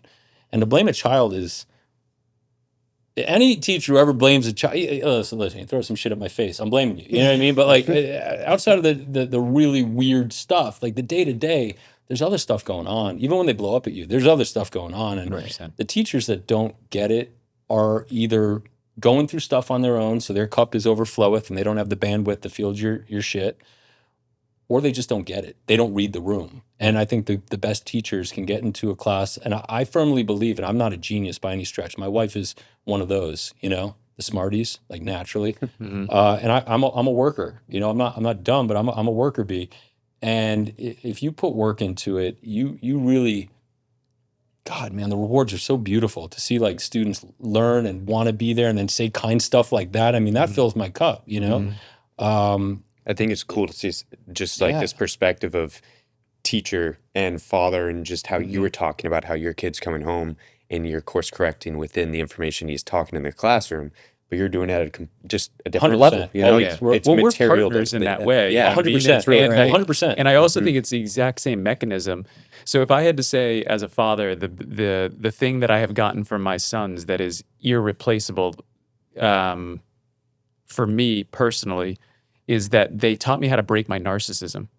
It was the first time that I had ever had a time in my life where I was like, oh, I have to think about you more than I think about me. And it gave me the ability to start practicing that. But I would guess that if we broke it down far enough, that you've been in a loving relationship long enough with somebody who holds you accountable to, you know, to the lifestyle that you want to live, where you had a partner that allowed you to be able to get to that exact same conclusion. And your son and your student, my students do that. Yes, they don't, exactly. They don't put the same stock in stuff that the adults in a cocktail party crow about. Yes. So I could talk about my car or my house or the next land project, and everyone else is cooing, and the kids are just like, I would love to catch a bass. You know, I want like a shitty like 2002 like pickup. Yeah. You know, that I want, and like the more you brag, the more you just look so fucking sad. Yeah. Like, are you leveling up on a child? Yeah. You know what I Well- mean? Like, what are we doing here? Like, you should celebrate their desires and just be like, that's fucking awesome. I had a Ford Ranger when I was 16 or 17 or 18, whatever it was.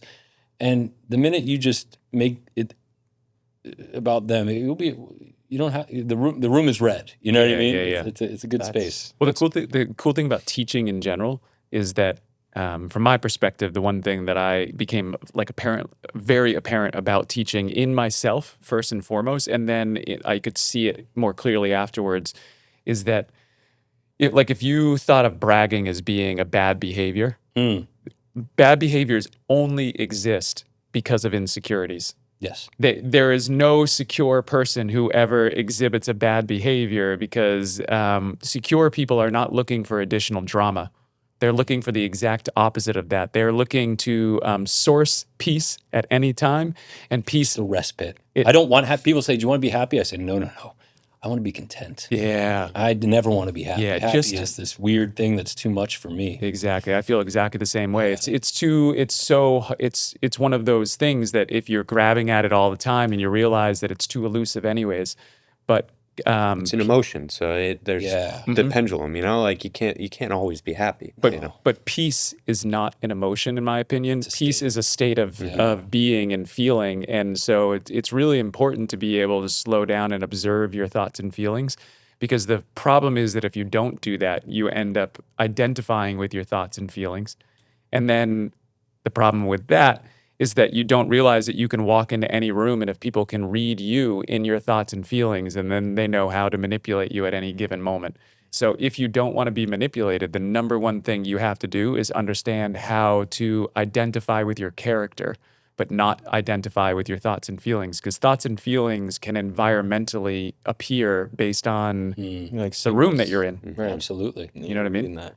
Can I just say, it's no wonder that Dash thought of you as his favorite teacher. Oh, The way that you were just talking about being a teacher, I can definitely think of some I hope you've teachers that had we some had. great ones Yeah, that you at love. NHS for sure, and like just and beyond, definitely like that. But I think if there were more that took that model instead of more authoritative and like, because I said so, this is the curriculum. I'm not going to diverge from that. Instead of like giving you what you need or something else, or just kind of meeting people where they're at, I guess, is maybe what I would say. A lot more people would have a different relationship to their teachers and see them more as mentors instead of someone that's like gonna send them to detention or something like that. You know what I mean? Crazy. I think That's punitive, which sometimes you need it. But a lot of my pedagogy, which is like my educational practice, is rooted in just experiential learning and what I love and what I like to receive. And so, what do we want our, like, we always talk about the ed talk, which it really does make me nauseous because it's part of a machine. It's not really authentic. It's really inauthentic. It's about how do we monetize and package, textbooks and the next digital, thing. But for me, it's like, what do we want our people to come out knowing? And it's like, okay, well, you want them to be civic minded. You want them to be, have grit and resiliency to setbacks because that's inevitable and the world is tough. You want them to be compassionate. There are just some core principles, and if you can tease them out in your lessons, then the lessons are irrelevant. I promise you, I would be shocked if Dash remembered like a specific lesson that was the reason he liked me. I guarantee it's not. Like there wasn't like one paramount nugget that he was like, yep, and that's why. Yeah. It's just more about the essence of just trying to be in an incubation. I love that all the private companies and they create campuses and they have think tanks and but then somehow we are still 1950s in the room or 1960s or 70s. Now the pendulum is emotional learning. Everything's emotional, and that is super destructive. I mean, if we only focus on emotion and not competencies and rigor, I mean, what makes you feel better than achieving something and struggling and failing forward? That's the emotion. We don't have to teach emotion. right. Two things that, first I just want to acknowledge that if I had to take a guess, and I know I've got a really good read of my kids, so I would say if I had to, if I had to guess for Dashel, what he kept gravitating towards talking about you was in times that we were talking about being real. And I think what he really loved about your class is that he was going from that environment where it was like, Much more like what I was kind of saying, the authoritative of yeah, I mean, I don't want to, I'm not in those classes, so I don't know how to describe exactly, but I think he just felt like he was sort of being moved. And then he would come to you, and it was like this moment where where there was like, there was an intellectual volley that was happening that was not allowed to happen in any other space. And I think that it was more than just the fact that you were giving your students a place to be able to be real. It was that you were being real with them. And that is so unbelievably rare. And I think also because you also, when you walk into a room, you have tremendous presence. You know what I mean? You have tattoos. You're an interesting guy. You've lived an interesting life. You've done all of these things. About the tattoos, because I use it as almost my chameleon skin now. It never intended on being that way. And it probably won't be that way as new generations collect as many tattoos as I have. But right now, being 42 and heavily tattooed, folks don't know how to approach me. And that gives me a wild competitive advantage in any cocktail party. And I joke with the kid, my students in psych. I said, if you put me in my shooting club, which is highly politically conservative, and apply every stereotype, and some of it is downright nauseating, as some echo chambers of the far left can be nauseating. But I look like a Proud Boy. Put me in my temple back on Long Island. Maybe I'm an Orthodox Jew, a progressive cantor. Put me, in Vermont with a hacky sack, and I'm a hippie. I'm whatever you put on me, and when you put it on me, I know you. Yeah, that is such. And so I use this skin to win in any sort of, like, if we're just talking about. So I'm trying to be more soft and psychological, but if you want to get into the real, the other side of me, and we talked about outlets and how you will allow yourself to be a little bit greedy or be a. When I teach economics and micro SNHU, I've even had high level students take my micro SNHU class and take my AP Psych class, and they go, Psych U's like soft and fun and sweet, and Econ U's like not a dick or not like tough, but like you're different. And I'm like, well, that's just a different part of I go into win mode and mutual win sometimes, and everyone wins mode. But I go into more like X's and O's, and because that's what economics are. Right. I see the ones and the zeros a little differently, and Psych is which gray. speaks to the fact that you allow yourself to adjust to the moment, which is, I've been obsessed with watching the show Survivor since it came on. Oh, interesting. My pops loves that as well. They're on 50 now, I think. Last year, I had a year where I needed to slow down my whole life, and I was practicing. I was actively practicing how I could figure out how to be alone without being lonely. So it made me figure out how to find all my own rhythms and figure out the things that I like to do without trying to compromise with anybody else. And what I figured out I really like to do is go home, make dinner, and watch Survivor. So for an entire year, I did nothing but watch Survivor. I've watched every season multiple times, but I watched them again. And it is an amazing show to see exactly what you're talking about, which is that if you really want to be good at Survivor, what you have to learn how to do is how to be whatever you need to be in whatever a moment calls you to be, right? So if you're in a conversation and it requires compassion, be compassionate. But if you're in a moment where somebody is trying to manipulate you, don't use false compassion to try to figure out, to be the victim of this person's manipulation. Be right in the moment and be like attuned to the fact that this is what's happening, and I'm going to have to gear up another part of myself to be ready to be able to understand what that moment requires. But I think that too many people teach us throughout our lives that we are one thing over here, and then we're one thing over there, and then we're one thing over there. And the truth is that you are everywhere you go. So you better fucking be there. You better be in that moment wherever you are, because somebody else might be awake in that moment. Somebody else might have their antenna might be wide open. And if they're a good person, good for you. If they're not a good person, you are put yourself in a very vulnerable position if your eyes aren't wide open when you're in that room with them. Yeah. It's cool to see the themes getting replayed as we talk about reading the room in a different way. And it's just like, I read the room by fucking up, man. Yep. Nobody fucks up worse than I do. I fuck up in the most spectacular way. You can ask my family and friends. I'm like a cat because I have 9 lives. Like, I've gotten banged up. And when I try to tell my students that's what I say. I say, you look at me and don't ever look at me with starry eyes, and don't ever look at me as a sage or a philosopher. I'm just a guy who has the luxury of living 20 more years than you, and I have 20 more years of fuck ups and reflection and life shit. And so, you can say that I'm reflective, and lots of folks who are my age are not, but I'm not anything more than just you 21 years later if you just keep on keeping on. Okay, so that's true, and it's absolutely not true in that there are tons of people who are exactly your age who have chosen not to take the approach to be that honest with people who are younger than them. So why? Why are they not doing that? You said it, insecurity. I think that plays into social media as well now, again, just because I feel like that you just started trying to live up to somebody else's image of what you're supposed to be, and now you're worried about the mistakes you're making. I feel like making mistakes, it's like we've talked about it multiple times, but it's so important. It's the only thing. Yeah. Experiential learning is the only way to learn. People are, how would you change public school? Take the building down to studs? Yeah. Get rid of it? Yes. In totality? Yeah. I have lots of ideas. They're just not conducive to mass education on a bare budget level. This is what we got. That's not what we should have, but that's what we got, you know? And so, yeah, we need to mess up. Messing up in the field is the best. Yeah. I was having this conversation, and I wanted to touch on this a little bit earlier, just because we were talking about 0 to 7 and kids and stuff. But I was having a conversation with my parents just about my thoughts on schooling and everything. The reason I say this, they both know. He knows.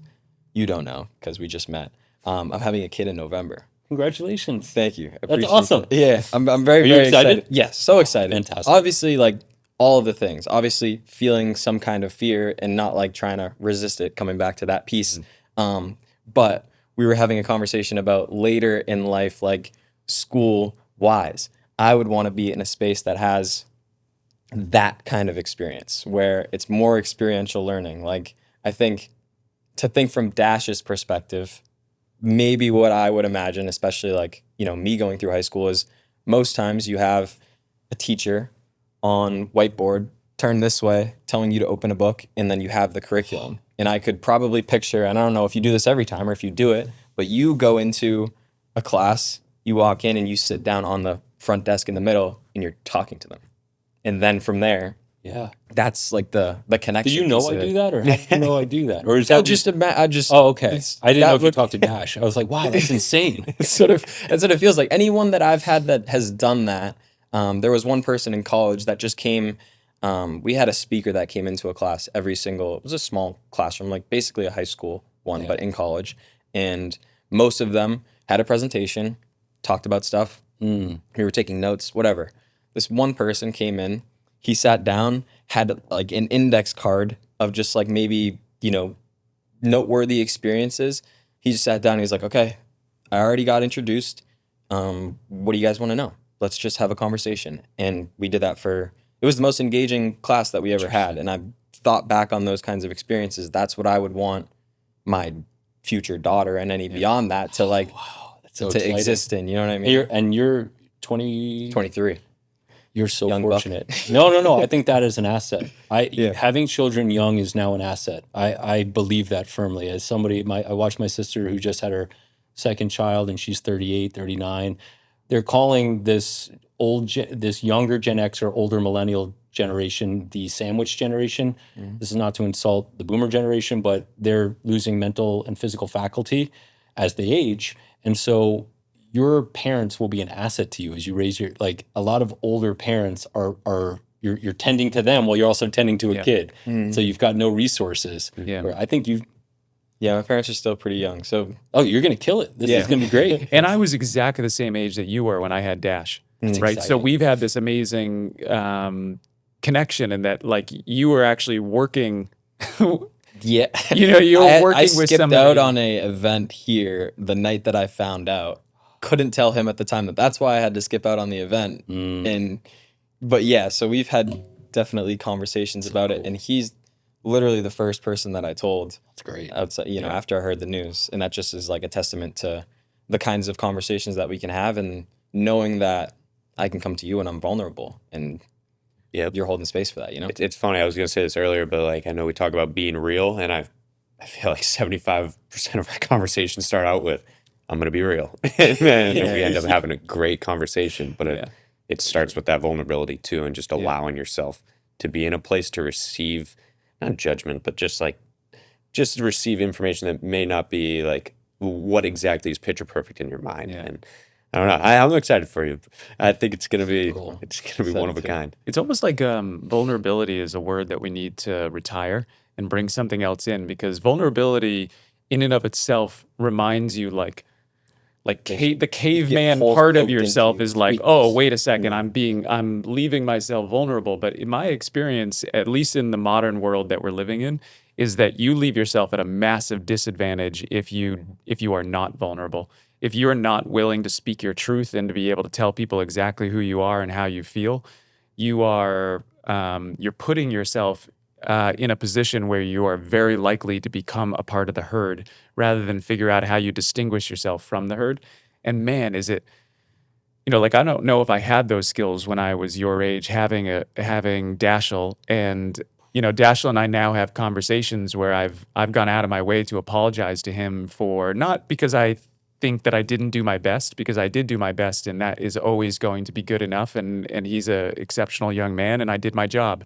But I do feel like the more you know, like the one thing that is always true about parenting, we've talked about it a million times, is if you want to be a great parent, the only thing you have to focus on is becoming the best version of yourself, and then understanding how you tell your kids how you did that at exactly the right time. That's it. That's all there is. There's nothing else. And everybody comes up with this bullshit where they're like, I know that if I put my kid in timeout for 35 seconds, that all of a sudden it's going to be course correct. And they're going to be like, no, what you should do is just make sure that you talk to your kids at the age that you hope that they're going to become, and you continue to hold them accountable to standards in which you want them to become. And you try to define before you even start parenting, what are the qualities of my child that I want to make sure are the character that ends up contributing to this world? Do I want kindness to be that primary thing? Do I want, go through the list. Anything that is important to you, you get the opportunity to be able to create that nurture in a human cool. being. It's so cool. mind-blowing. You get to do it as a teacher. Every time you walk into a room, you get to influence I the get way do-overs. somebody thinks. I get so many do-overs. Scratch. Okay. But it is That's funny. it is contribution, though. Yeah. You know what I mean? That's any time that we can allow somebody else's mindset to shift towards being better for themselves, it is pure love, generosity, and contribution. But that's not the way that it always comes across. No. I think it's like kind of just with your timeout example and what you were talking about with just like sitting on the desk is like, I feel like there's kind of a theme with the structure of like how I feel like so many things nowadays are a little bit too structured. And I feel like if you look at the success, like where you were talking about just having those conversations and how you're going to raise him, it isn't based around a set map and like this, or not map, but like A to B or, Yeah. and I feel like what you're saying, where you're like able to make an impact on those students, it doesn't start with, this is your guide that's going to give you the best success. It's just having conversations and kind of breaking down a structure and just allowing them to be curious. Well, the one thing I can guarantee the two of you about plans is that none of them will work out the way you think that they will. Not a single one, right? So great to have a plan, because what are you without one? But if you are not adaptable to your plan, then you are going to be the victim of it, right? So it requires multiple skills, I would say. You said something to me in light of everything that we're talking about making the right decision. And I think, obviously you need to have a plan for one reason or another, but ultimately the belief that you're going to make the right decision because whatever decision you make, you're going to make it right is really what it boils down to. Because when push comes to shove, it's not going to happen exactly as you envision it. But do you have the skills necessary to make that right in your perspective? Make the decision, then make it right. Yes. Well, here's what I know, so in the same way that you described yourself as being somebody who has gone through a lot of turbulence, difficult things, and that has built a sense of who you are. Like, I've been divorced twice. I've had issues that I've had to go through with the business that have been incredibly difficult. I've had a lot of things in the last 20 years that have not, if I had talked to the version of myself that was like graduating from high school and I had said, this is what my adult journey was going to be, I'd be like, no fucking way. That is not at all the trajectory of where I'm going, but it's been exactly what I've had. And what I realize as I look back is that number one thing that I would say is that I don't think that my intuition was ever wrong. If I had learned how to listen to my intuition and follow my intuition, then I probably would have made a lot less what I would consider now to be decisions that had outcomes that were not favorable to what I would have wanted. But I also have learned to appreciate that if I hadn't had all of those situations that were unfavorable to what I wanted, that I wouldn't have understood how to find my intuition anyways. It's So the truth. You yeah. need those battle scars to give you Yeah. perspective. It also makes you relate to other humans. Yep. How can you relate to the trauma of somebody else if you haven't had trauma yourself? Yeah. It might not be the same trauma, but God, your ability to grab them and say, it ain't my thing, and I know I don't know what's going on, but Yeah. it's tough, man. You need it. I just hope talking about reading the room and being able to assess, I hope you guys have the space to mess up. I hope you have the space to feel comfortable to screw up. I find it to be paramount. Another cliche, you learn more from your blah, but it's the truth. It really is, successes are kind of boring. Yeah. It's the hiccups that kind of make you think and go, oh, okay. I thought I knew everything, but that's different, I'm curious in your perspective on this, because one of the reasons why I started thinking about some of the things that we're talking about tonight was primarily because I was like, okay, I want my kids to be able to get to places where they feel great about themselves. And I understand that that's going to require the space for them to be able to make their own mistakes, and for me not to hover, but to be present and offer guidance and course corrections when necessary, but the minimal amount that I possibly can. But I also don't want them to have to learn through trauma, because trauma is a completely different, in my opinion, and I'm not saying that my trauma is going to be exactly the same as other people's trauma, but if you've ever dealt with betrayal or anything that somebody who physically abused you, that, and you were in a position where you had no control over that, and you were clearly victimized by somebody, that kind of trauma, it's not the kind where you get to work through it. It's the kind that sticks to your ribs forever, and you have to just figure out how to build your skin around it. And it ends up feeling like this sort of, I don't know, like a growth that you just have to learn how to move around, and the wave of the way that works. Now, having a child, when you're having a child and you don't expect it, at the moment it can feel like you're going into something that feels almost a little bit traumatic. But in my opinion, it's the opposite of trauma. Anytime you're bringing life into the world, it's celebration. It's amazing. It's everybody should rally around the fact that we have one more human that's coming into this world, and we all get to take care of it, and we all get to see what this thing's potential is. Like, fuck yeah, let's go for it. But trauma is different. You know what I mean? Trauma, I feel like we need a pathway to allow people to be able to be awake without having to carry something that requires so much excess effort to not allow to be the thing that swallows you up, Yeah, we've talked about it. I really do wonder what that journey would be like without that kind of trauma, whether it's something, really, really victimized, or it's just a really intense moment of, emotions. Because I don't know if there is another word from a psychological lens, or, feeling the kind of overwhelm at times with news like this or anything like that. It can imprint in the way that trauma would, but there's such a negative connotation with trauma, like you're saying, this is ultimately something that I want to celebrate, or something that I am celebrating. Yeah. But at the time, it was like, oh my God, this is amazing, and this is also so much. I'm going to remember this forever. Yeah. But it's not traumatic. Well, I would say if you have you ever experienced loss before? Like if you lost a family member or anything like that? Yep. So yeah, and my wife and I have had trials and tribulations. I mean, we've been together forever, so we've had our battle scars. I have addiction on a lot of sides of my family. I'm not currently addicted, but my wife is sober 3 years now, 4 years, going on 4 years. So we've lived a full, robust life, and have picked up all the little brambles and thorns that come along with living a very full life. Yeah. Well, loss to me is one of those places where it reads like trauma when it happens, because it's so the wave of feelings that you get is so intense. But you very quickly, if you want to be healthy in your mind, you very quickly can understand that loss is a logical conclusion of love. And that you don't get permission to receive and give love if you're not willing to take on the responsibility of what loss is.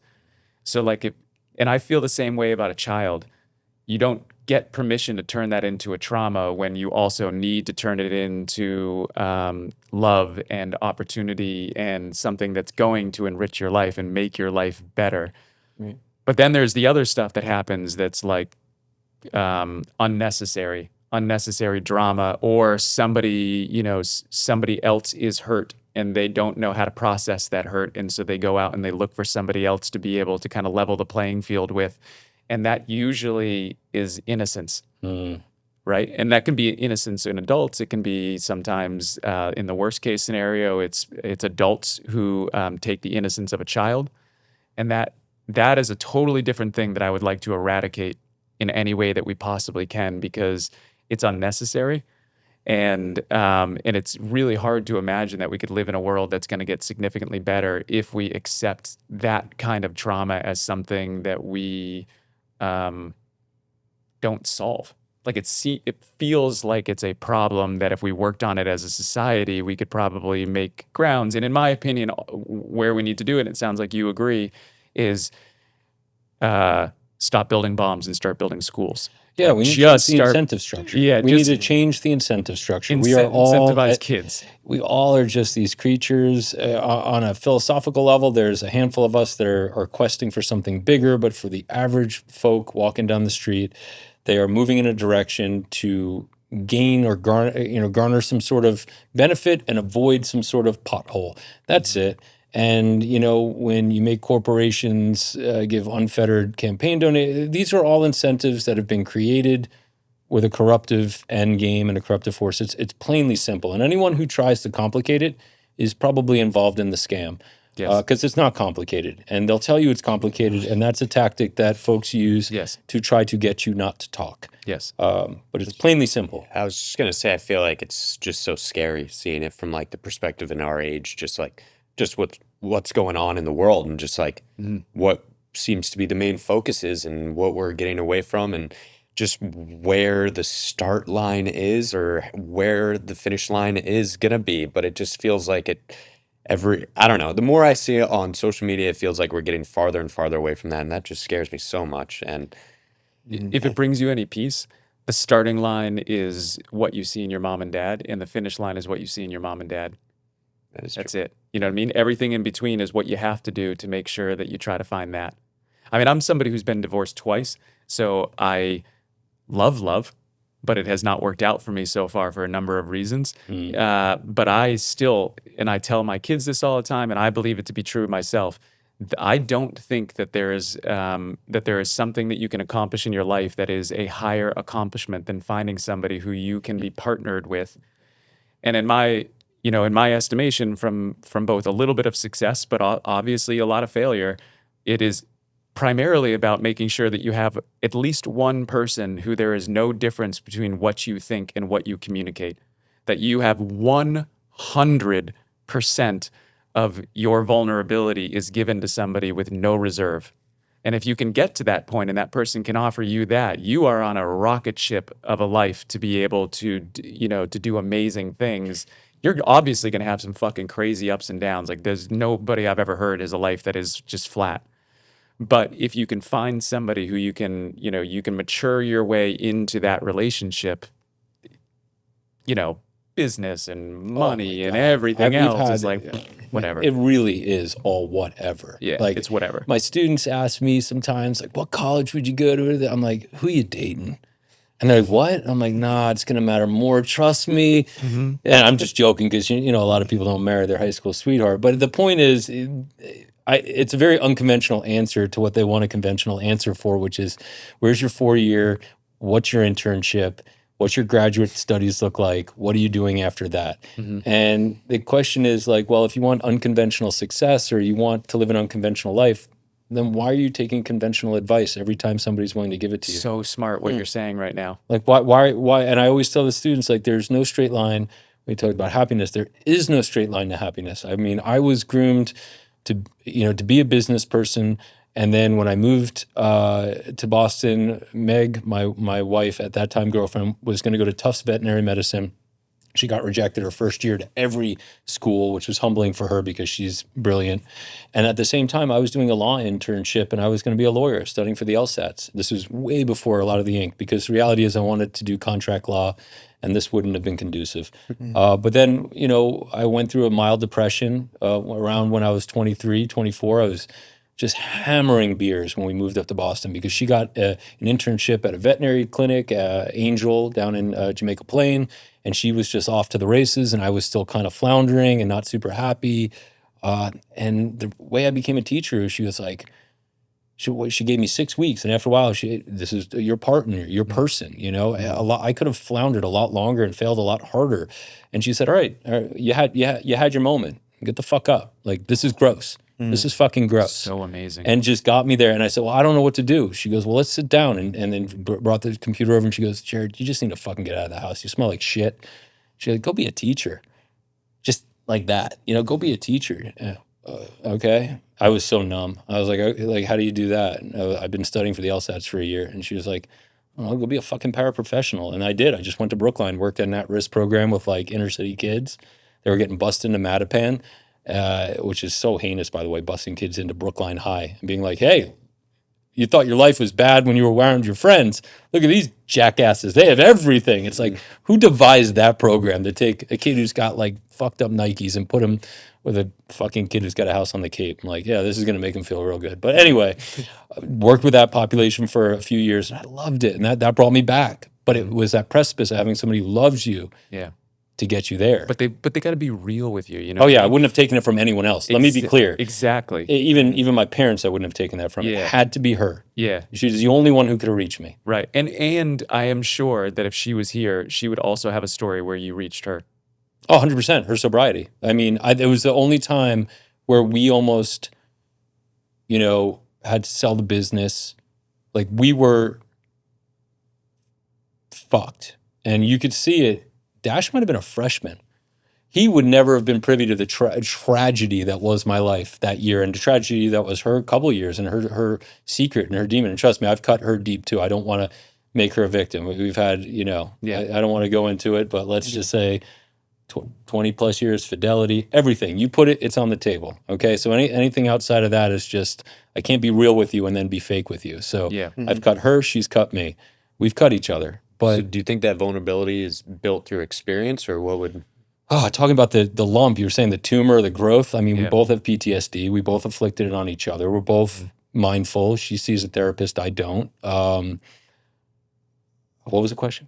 I was just gonna say, or I was getting off Yeah. topic a little bit, but I said, do you think that vulnerability was built through experience? Yeah, definitely. And just when we're happy, we get along. We're just really fun together. You know what it's like when you're with somebody that's Yeah, just like you kick click. ass. You're Yeah. just Yep. it's easy. It doesn't feel like work. Going out to dinners isn't work. You know, that person, you know, that I'm going to split my meal, you split meal, we get to try both dishes. You find that person, the rest of the shit, you need that person. So my follow-up question would be, what would be your advice to building vulnerability with your partner? And then on top of that, do you think that it's something that you kind of build from zero, or do you think you find the right person and it's already at that point where you're able to get deep?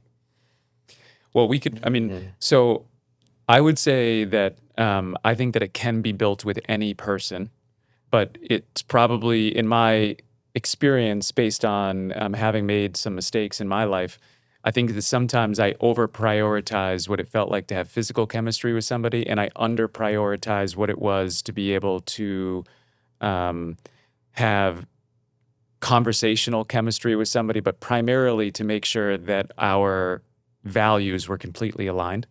You know, so the top value in my value system is family.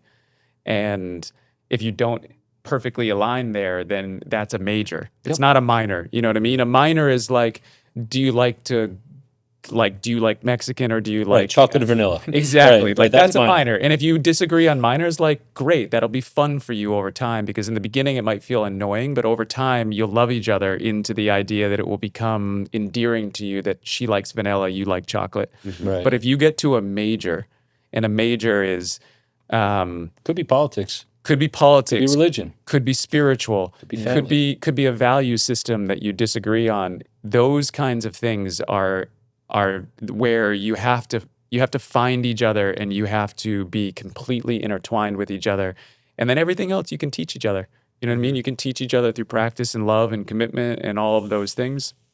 But I do think that if your value system on any level that is incredibly important to you doesn't align with that person, then it's also a really great opportunity to be honest with yourself and to say, is this the best place for me to spend my time?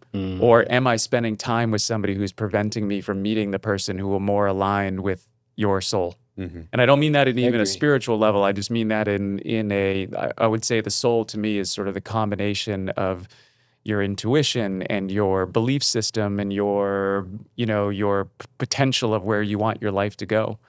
And aligning that with somebody doesn't make your life easy. Mhm. It just means that you get to live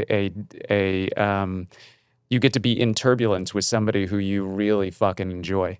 You know what I mean? And that's Yeah. Becomes a team sport. yeah, you It's can very build much a it though. team sport. You can build it. It's not like, but Tandem climb.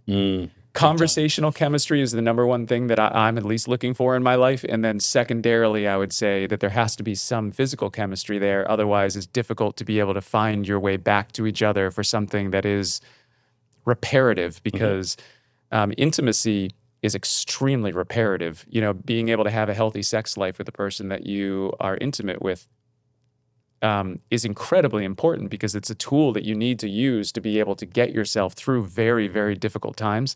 It's just you don't want to prioritize that tool as if it is the tool that's going to get you through all times. Yeah. And that ends up happening when you lean too much into the physical and not into the conversational. I would guess, Communication point is huge. Yeah. I mean, to go back to what I was saying, I used to check in with her. I loved her. I still love her. Selfish version of me would have just shut my mouth and been like, well, then you should have said something. But who would have that would have ultimately hurt me as well because she would have then not, felt like I duped her. Or oh, I didn't know you didn't want to have kids. So that was the first thing talking about family. The first thing we said was, do you want a family? I could have a kid, maybe. Okay, I could have a kid, maybe too. All right, simpatico. Next, right? Like, all right, I'm a liberal Jew socially, but I've got a pretty aggressive work ethic. All right, I went to Lutheran summer camp and the dude playing the guitar is a little weird. I'm not into that. All right, great, check. We're about the same there. All right, little kumbaya. okay, let's get married. We got the Yeah, three. right. Let's Hey, go. we got two of them right there. Yeah, we eloped too. We went to the Brooklyn courthouse and eloped. Yeah. That's awesome. Parents hated us for that. Everyone hated us for that. But non-conventional life. Why would you want what everyone else has? They're all miserable and they're willing to recruit. They're more than willing to recruit. It takes stones to say and not in the douchey, I love that for you way, but in the genuine, I love that for what you have way. It's just not for me. They're the best recruiters. Let's just say. Yeah, The misery is a great recruitment tool. They and want you. They will advertise. They will suck you in. They're so eager. They're so eager for you to be part of their club. Yeah. But if you're dating somebody and you're trying to figure that out, I think you just talk to her. Tell her exactly how you feel. Tell her the truth at 100. And if she comes back and she's defensive at truth at 100, ask her, why are you feeling defensive? I'm trying to share with you from a place of vulnerability. I'm getting the feeling that it's causing you to feel defensive, but that's not at all where my intentions are. My intentions are try to get to know you better because I care about you and I want to learn about you. And then monitor your gut immediately afterwards to figure out, is this a defensiveness that we can work through, or is this a defensiveness that is a mechanism of somebody who can't evolve and change the way that you can? And expect her to do the same to you. And if you become defensive, be like, why the fuck am I getting defensive? Right. What is it about me that right now is tapping into something that makes me feel insecure? Every time you get defensive, do that to yourself. Hold yourself more accountable than you hold her. And then be willing to be able to articulate what you've learned to her and figure out how she responds. That's perfect. You have your fortress, you have your person or your peoples, if you're fortunate enough to have peoples. And then reading the room is easy. Yeah. Because you're just equipped. You got nothing to lose. And you got nothing to lose. You can't, there's no armor because you can't hurt me. And there's no hurt, Yeah. Anyone who tries, you just kind of give them space to kind of sit with their own gross thoughts. When anyone in a room that I encounter wants to do that posturing or, financial, what are you up to, or how you doing, or just any conversation I would not really find interesting or want to partake in, or if somebody insults me, I'll ask them to repeat it sometimes just so they have to say it again and sit with their own thought. I'll just say, and I am going partly deaf from the shotgun, so it's not that disingenuous for me to say like, hey, do you mind just repeating that? And if they can't even stomach repeating it, they're cowards. Yeah. Just get out of here. Get out of here. I have no patience for that. Yeah. And I have heard that before too. Make them say it again. it's gross. It's just like if people, when you're reading a room, there's a lot of posturing, especially, our gender, especially in high finance or small business meetings. I see it. I see it in low value people that I just don't think quite have figured it out yet. And it's great because they are usually the loudest. They usually say the most. I love when you say, I don't know. I don't know is the smartest person in the room. Anyone Yeah. who says, I don't know, I want to get to know. You know what I always find challenging that I would love to know with the three of you if you go through the same thing. But one of the things that I struggle with is that I feel like the more aware of myself I become, the more I feel a propensity to want to take myself seriously. You know, because I'm like, well, I don't have that much time left, so I better take this shit seriously. I got to figure this out. I gotta improve. I gotta make these things happen. I gotta put these things in place. But every once in a while, I slow down and I'm like, man, I think I might be taking myself so seriously that I'm forgetting how to figure out how to find that joy. The same way that I might be able to observe that in my dad and look at I can't see it in myself as clearly. It's balance, right? It's like trying to figure out how you don't let yourself go too far in one cycle or the other, and you just try to bring yourself back to some level of moderation at all times. So I would love to pick it up here. Yeah. Ironically, so this is something like a family quote within my family that my mom's been saying us since we were a kid is everything in moderation. And it's actually what's on my arm. So it just kind of plays into that, I feel like. And What a beautiful thing for a mom to say to her family all the time. Like, what an amazing thing. That is awesome. Yeah. the more I grow up, the more I see its importance and its prevalence in everything that is going on in life. Even in these conversations, we talk about a pendulum balance. It's in everything, and I feel like it's just finding it. And I also believe that at one point in time, I was saying moderation's for cowards, and I was saying that with ignorance, but also I believe that there are times where moderation can be put to the side, and when you need to actually invest more time into something, or So what are those things? Like, what do you put caution to the side and go for it? I Send it. don't think there's certain things that should, I don't think there's a plan for something that should have more. But I do think if I'm at for you right now, I can't imagine that you're looking at this business, the Unscripted room, and it's your highest excitement, and you're probably you're more eager to just keep going as far and as fast as you can with this idea and this project to bring it to life. And I feel like that's a point where I'd be like, I feel like I can set moderation aside right now, as long as it's not affecting my other values and what's going on in my life, because there has to be a balance. Dude, you're making so many good decisions. You are trying. really thinking about things at an extremely high level and articulating them at an extremely high level. Because I think that I don't know. I think that you're absolutely right. I think that there are times. Sports is always a great analogy for this. I don't like to use sports as an analogy because it doesn't connect with everybody. But it's like when you step out on a field, don't play it safe. Don't play it safe. What are you talking about? You agreed to play that game. Go show up and play that game as hard as you can. Compete. Well, that's what I was going to ask. When you say moderation, because my pops said this not as many times, but would always say just moderate, Jared. And I always just say, I'm like, so is moderation for you like the law of averages, where cocaine on Saturday and church on Sunday? Because technically, somebody might view that as moderation. I go hard in the paint, and I go hard when I relax. Yeah. I disconnect, right? Is that I don't know. Or is it a bell curve 75 average where you're kind of just listing? And I don't know. I'm just asking as a thought. Maybe that's another example of one of those, is it a one size fits all, or is it a one for one? I've been doing a lot of thinking on this lately, and especially because Dashiell just went through his freshman year of college. Yeah. So it was the first time where him and I were dealing with obvious use of substances. Like maybe he was drinking and I know he wasn't smoking pot when he was in high school, but maybe he was drinking when he was in high school and he just wasn't telling me about it. Yeah. I accept that. That's part of the relationship between father and son. But I know for sure now when he went to college that he was having these experiences. And so my job is not to be a judge. My job is to be inquisitive about it from my point of view. And it's opened me up to start thinking about listen, I don't think any of us can tell each other what is right for each other's bodies. Right. Right?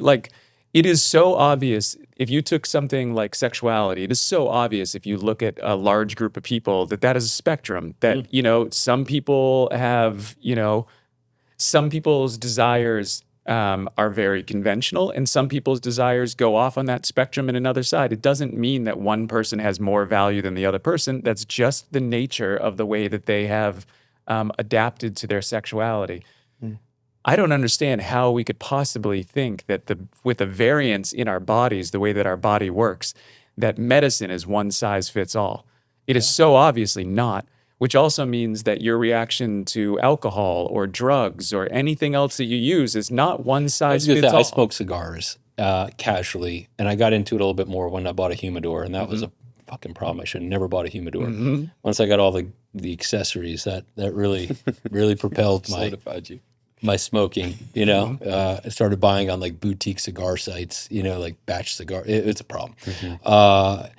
But I row every morning. I go on a row machine and I row, and I try to compete with the people online from like Sweden who get a certain amount of kilometers in every day. That is a crazy workout. Yeah, and I love rowing, and before that was running, and so I do these. So that's why the moderation thing. I tend to be moderating on the bell curve extremes, and as I've gotten older, my body and my mind is saying maybe you should be here now. Yeah. You know. Yeah. But I was here in my 20s, and I've slowly moved here. I wonder, is that moderation just until I don't know. I don't know. I would have to agree with you there. how I do you think interpret I think it's also cool to see like how you're kind of using age to justify the drastic difference between it. But I feel like that I agree. I feel like it definitely is situational.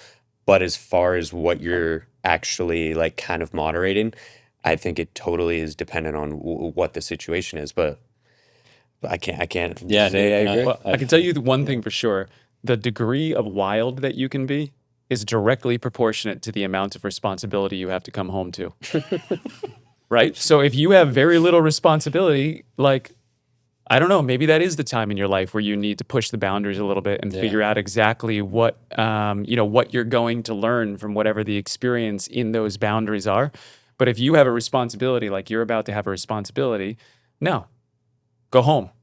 Be present with the people who you've chosen to have a responsibility with, and stop kidding yourself that you are at that part of your life. Like when we talked about it originally, I think the first thing that came to mind for me, because it was a reflection of the way that I felt about myself, was what you're really going to struggle with is you're going to struggle with the death of the identity of you as a boy. And you're going to have to figure out how to adopt the identity of yourself as a man. And we all go through that. It's just when you go through it is the decision, and what is the thing that drives you to go through that. But in the end, you don't want to hold on to the boy version of you for longer than you have to. You want to let that go. It's appealing because it makes you feel like you're holding on to something that reminds you of an innocence that you had, or a naiveness of the way that the world works. But what you really want to do is you want to wake up, and you want to go everywhere and do everything wide fucking awake all the time, everything that you're doing. And that is probably the same thing as being present, but it is definitely that you are aware, you know? So somebody on the podcast said this phrase, and I'll never forget it now. He said that he was on a bus one time and he was reading like a magazine or something, and it just came across this thing that said, beware means be aware. I thought, like, oh, that's a fucking mic drop right there. That's Right in front of you. That's pretty awesome. You know That's what I mean? cool. So, guys, we surprisingly, I don't know if this surprises anybody else, but we are now kind of well over the 2-hour mark. Oh, cool. So we have a second question. I think that we've already kind of touched on what's going to come from that second question, but the third question is the one that I would love to spend the rest of the time on. Everybody cool with that? Yeah.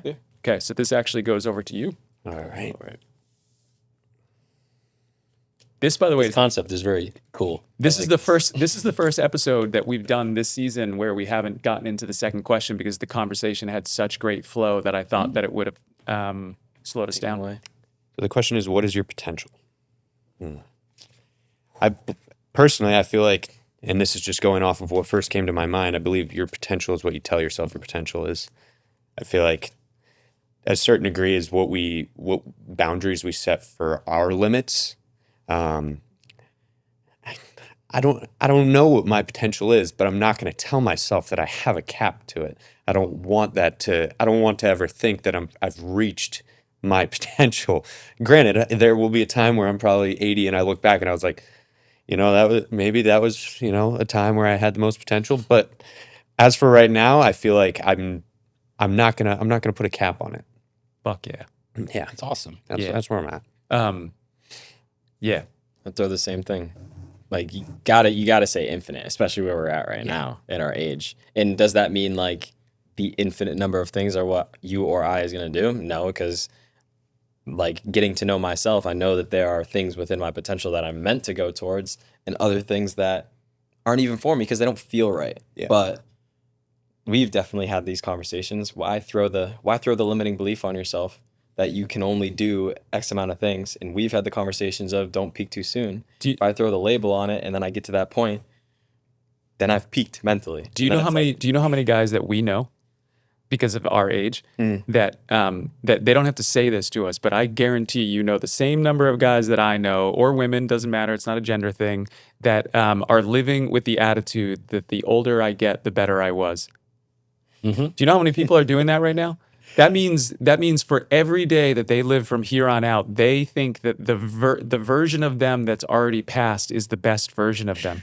We might. Do you know how damaging that is? Do you know how damaging that is? Kids always say to me, they say, "Oh, you living your best life, Brandon." I'm like, "Hell no." Don't you put that on me. I'm not living my best. I don't know. I'm living a good life. I'm content, but I'm not living my best life necessarily. We don't know. Right. But to you, I might look like I am, but I don't feel that way. Mm-hmm. I mean, potential for me at this stage, I have reached my potential in the sense of my self-worth, my partner. I mean, God forbid something happens to her, I'd have to reevaluate what that potential looks like. But for me, I want to be a conduit for folks like you. So for me, I have reached my potential because I'm reaching folks like you who are telling me that you have unlimited potential. I want to be a conduit at this stage. I get more excited seeing you folks succeed. I don't have an ego for it. I used to. I mean, we all did. I at least I did. I'll speak for myself. I had an ego. I was hard driving. I'm a type A. I love W's. I love losses so I could win again. Mm-hmm. I was like a hard driving kind of dude. And then now I just want to see you guys and I don't want you to kill yourselves. I want you to be better than me. I want you to be happy. You're already better than me. All right. The things that you're saying at 21, I was not mentally capable of articulating the way you folks have. And I wasn't on the precipice of bringing life into the world. And so you're already doing so much better than what I did, which is awesome. I just want to be a mentor to folks who want it too. I'm not pushing it. I'm here. Mm-hmm. If you want it and you need it, all you got to do. That's my potential right now, is seeing other people. And it could be my family, my nieces. My uncle, you talk about loss. My uncle just passed away a couple of weeks ago. Sorry to hear that. I appreciate that. And he was 72 and he always had health issues, but he got a really tragic cancer diagnosis. And by the time he was even able to get to the doctor, he died. He passed away like 2 weeks later. Mm-hmm. And I knew emotionally, I didn't really know how to deal with it. It was my father's brother, and there are 3 brothers. And one lives in Phoenix and the other one lives on Long Island, and all the traveling. And I knew that the only way that I could help was to alleviate a potential untalked about burden, which was the financial burden of going to the funeral. Because people had to fly out. I got my cousins and they're still struggling financially to get their footing. And I'm not sure that was super in the cards for them. I had other cousins down on the out.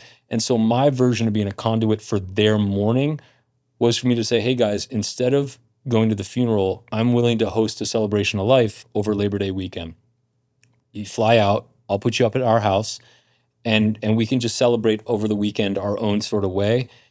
It wasn't that I was trying to outdo a funeral or even compete, and nobody thought of it that way. It was just, I think, an unspoken, hopefully they don't listen to this, an unspoken way for me to say, let's take the air, because everyone's tense, right? Let's take the air out of it, which is money, which nobody really wants to talk about. But it's like, fuck, I got to go fly out and then I got to go find a hotel last minute. And you're not going to mourn him right then. You're not going to mourn. So why don't, if you want to go, but talking about being like a conduit. Like that's all I want to be now, is a conduit for other people's happiness. I get off on that a lot. And I feel like in a reframe of like kind of the question and what is your potential, and how you were saying like I reached my potential, I would say you're reaching your potential. yeah, And, that's even a like, better way of phrasing like it you're than just mine. growing every day, and it's growing with you. I feel like that's Well, so an cool. interesting thing though, of like from listening to the way that everybody describes answering this question, right, is that there is a lot of age in the way that you think about I potential, think so. right? Because you're still thinking about the potential, and it's an obvious horizon at Awesome. the top of your windshield that you can see that it's out there.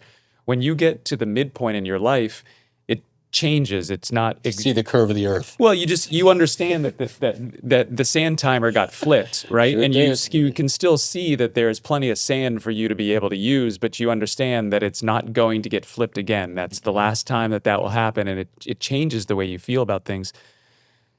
So there might be, maybe the central theme of what everybody was saying is that like maybe the goal is that we realize that the last breath we take should be the best breath we ever take. Oh, that'd be And a that great goal. if you have anything other than that, then you're probably leaving some breaths behind that are going to not serve you in the way that you wish you would.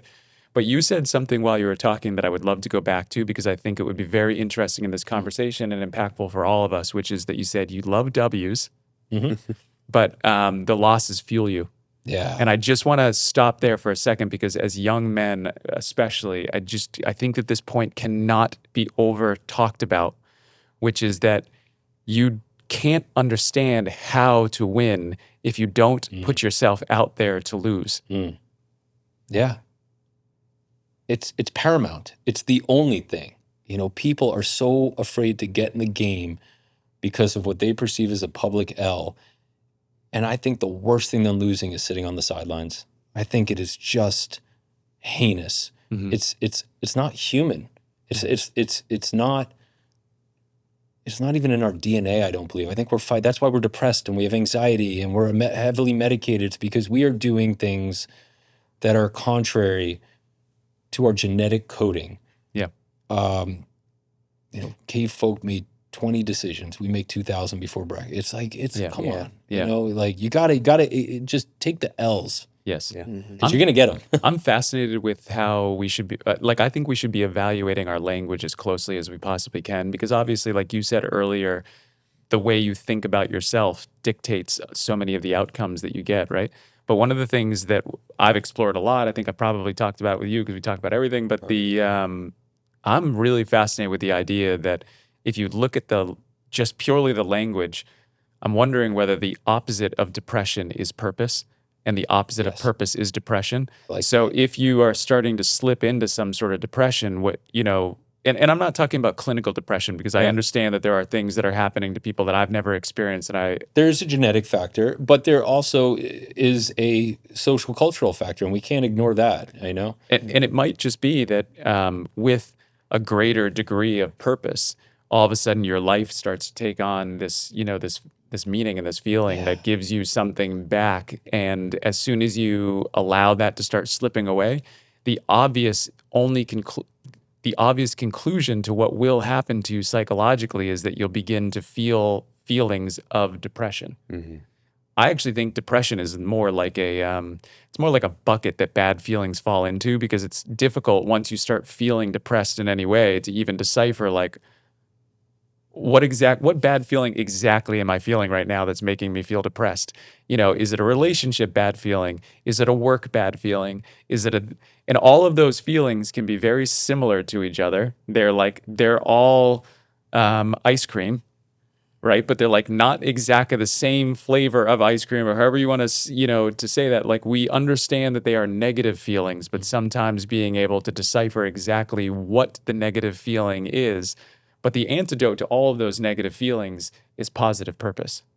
Purpose. It really is. When you get lost in something, you ever get lost in a job or something that you enjoy doing and time just goes away? That's the opposite of depression. It's purpose. It's like you're getting lost in it, and everything else, you're just so singularly focused on the task And it's so rewarding. And even though you'll have hiccups and it's sad and you'll stumble, you even enjoy that as you're working through the process because you're just so happy to be having purpose. I feel like there is a large swath of this country that just feels like they don't have purpose.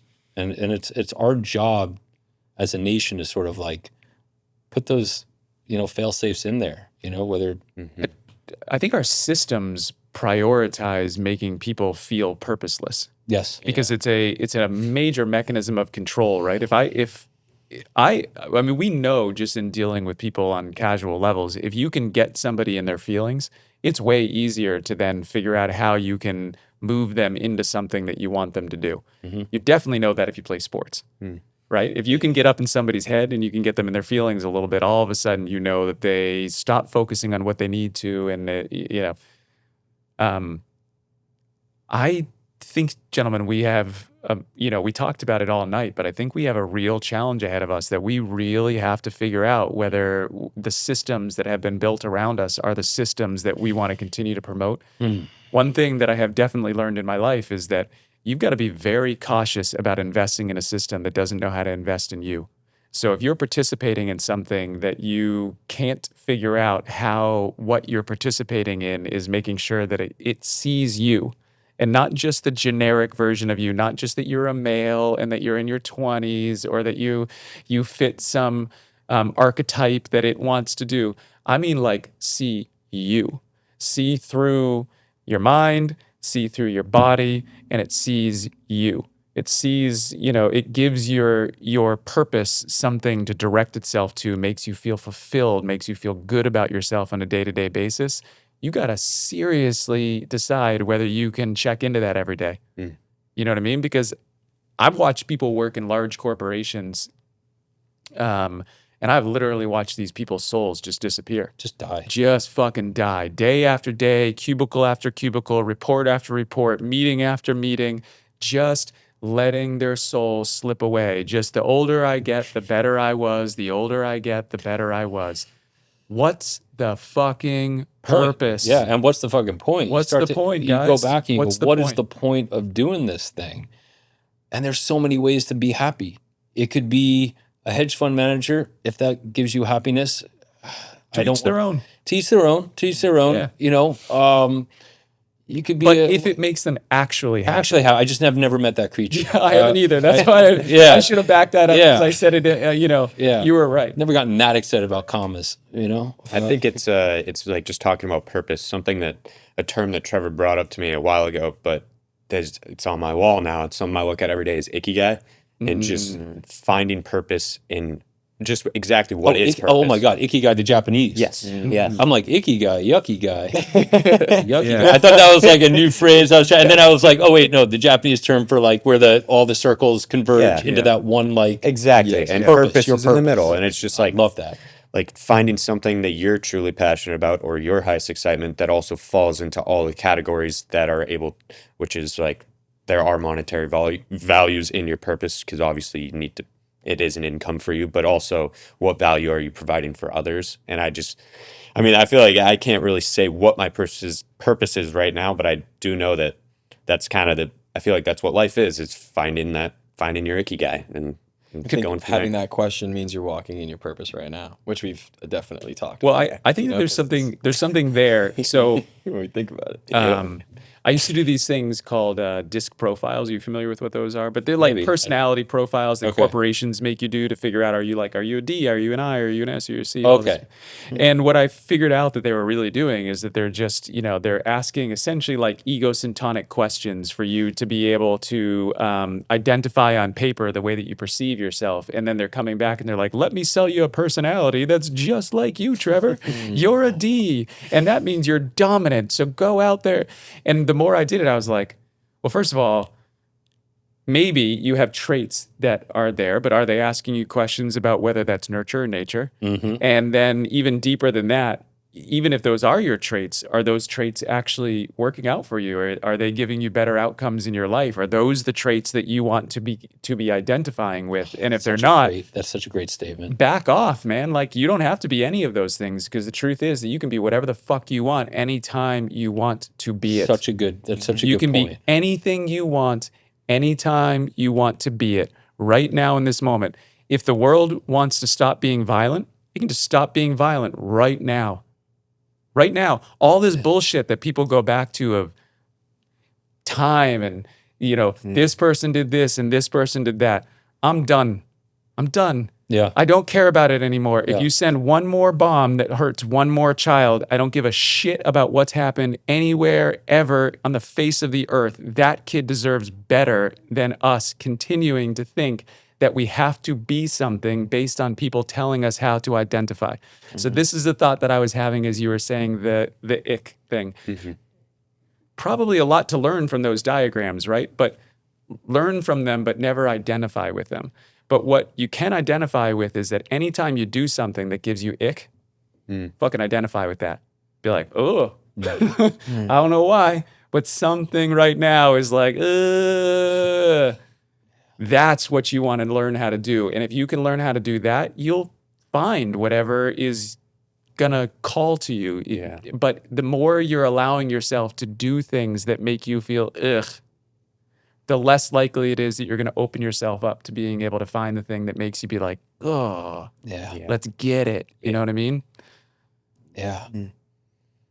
Wow. It's good. It's good. Yeah. That's really, really beautiful. Yeah. I like that. Ikigai is such a cool philosophy. Because we talked I- about that with Bob.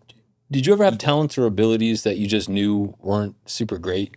Like just because you had them didn't mean you should deploy them. Oh, When yeah. I was younger, I've always been pretty socially aware, and I could use my powers, whatever, nature, nurture, for evil. And you get cheap thrills. You fuck around. You look back, I'm embarrassed. You're just embarrassed by that version of you, but you needed to do it. Right. But gotta explore the Manipulation is a form resistance. of reading a room. it is. You know what I It mean? is. If you can read a room, you can manipulate it. Yeah, and if you're in sales and and manipulation and sales is part of your gig, which at times in my life I was in sales, like I was good at it, like diabolically good at it. But it didn't make me feel good. It just was something people would tell me, "Shit, you're good at that." But that it didn't make me feel any sort of movement. You know what I mean? I didn't feel any sort of way. I was just sort of leaning into the nurture of what I witnessed my pops being very good at sales and the grit and the hard work and maybe my genetic proclivity based upon that I'm my dad's son, so. But The evil chameleon. right, is that what they? Yeah, and it's like why participate in it just because you're talented at that? And then I did a lot more introspection. I become a better version of myself because I stopped just leaning into what I perceived and others perceived as natural talents and abilities. Well, I did harder work. everything is always going to feel more satisfying when you feel like the result of what you have is because you've done better by people who allowed you to have it. Right? So if you have to take from somebody else to be able to have, Yeah, the zero sum thing, right? Yeah, but if you were able to figure out a way that you could contribute to as many people as you could, and the obvious byproduct of that is that you have plenty, sure. that is a sustainable model for the way that we can love each other and also find individual prosperity. But it has to come from a very healthy individual place. Like one of the things that is becoming abundantly clear from the more conversations that we have is that something that is deeply embedded in all of us, and this tells me that it is 100% a nurture or a nature thing, but it also seems to be severely nurtured into us over time as well, is that we all have a very deep propensity to want to be right. But the problem with being right is the only way you can be it is to find someone else to be wrong. So it is a zero-sum game. It's a never-ending cycle of of a fight for me to pick a side to be on to be right means that I have to assume that everyone that's on the other side is wrong. Well, that is a very shallow intellectual view of anything. Every problem is way more complex than black and white. It is shades of everything that you can imagine in between. So to pick a side means that you are shutting off your ability to think critically, to actually assume that there's a complex reason why people have chosen those sides that needs to be unraveled to decide whether sides are necessary at all. And most of the time, the only reason you ended up on a side is because someone convinced you to be there because it gave them an advantage, but you should always be looking at whether it's giving you an advantage. You have to start with you, otherwise you miss the larger game that's happening around us. And if we don't start from that point, things can really get away from us, and it can be very difficult to figure out how we get back from that. Listen, We don't start with ourselves. More often than not, I think maybe social media does a little bit of that to us, especially in our generation. We're always looking and comparing and trying to kind of think about what the other person is going to say. Like the person that's texting you, you're trying to figure out what to say back based on how you think they're acting or what their response meant. But like, how do you feel, and what are you going to do with that? Right. There's just so much more introspection that Well, needs to do. let's say for the sake of this conversation tonight, like I think the chemistry that the four of us have had in this room has been fantastic. Like this has been one of my favorite conversations, not only that I've had since I started the podcast, but I can't remember a conversation that I've enjoyed more than this. It was awesome, right? Yeah. But what if we all just said like, hey, next time we text somebody, we're not gonna think at all about anything other than telling them the truth, whatever that is. If it's uncomfortable for them, it's got to be uncomfortable. If it's comfortable for them, one of the things that I've been most proud of myself in my adult life is that every time I have an organic, nice thought, I text the person immediately as soon as I have it, because it reminds me that any time that I need to have a hard conversation with somebody, I've earned the right to do it. It's great. And That's perfect. And if I I like didn't that. give myself that permission, I would start to lean in one direction or the other. I wouldn't allow myself to stay in balance. I'd start to think like, ugh, I'm being a little bit too rough on people. But the truth is that if I can be as honest and sincere with my positive feelings as I am with my negative feelings, then I feel like I've earned the right to just be me, whatever that is in between. But it requires practice on a regular basis. You have to constantly be doing this. I watched a movie the other night with, I guess it's a mockumentary about Mr. Rogers, Okay. and it's the Let's one see with that one. it's the one with who's the guy that goes onto the island and he talks to the volleyball? Tom Hanks. Tom Hanks was playing. Unbelievable movie. If you've never seen it, and especially for us because we grew up in that generation, we know Mr. Rogers. Yeah.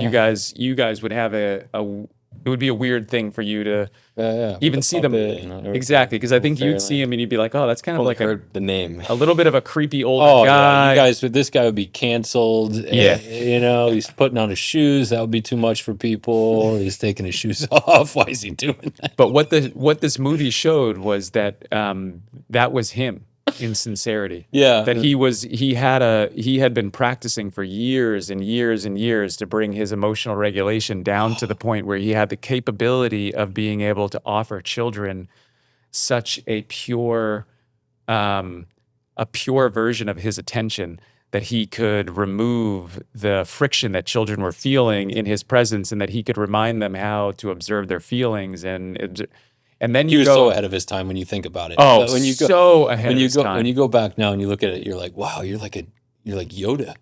He really is like, and I know somebody who knew him from Pittsburgh because he's from Pittsburgh and lived a couple of doors down from the original the Mr. Rogers, and she knew him as a kid and said he was the sweetest, just everything you're saying. and that crazy? apparently his wife was his equal, Yeah, also right? amazing. Which is incredible, because it does show you that if you're trying to figure out, like what is the balance of a relationship, it's that you're a team. And if you've ever been partnered with somebody to do anything, and I've had this experience both in business and in my personal life, partnerships are always going to be complicated. There's no version of a partnership that's easy. But what you're always looking for in a partnership is that you're looking for somebody who does what you don't do well, right? So if somebody fills a gap for you, then it's huge, because it is instantaneous and easy access to gratitude.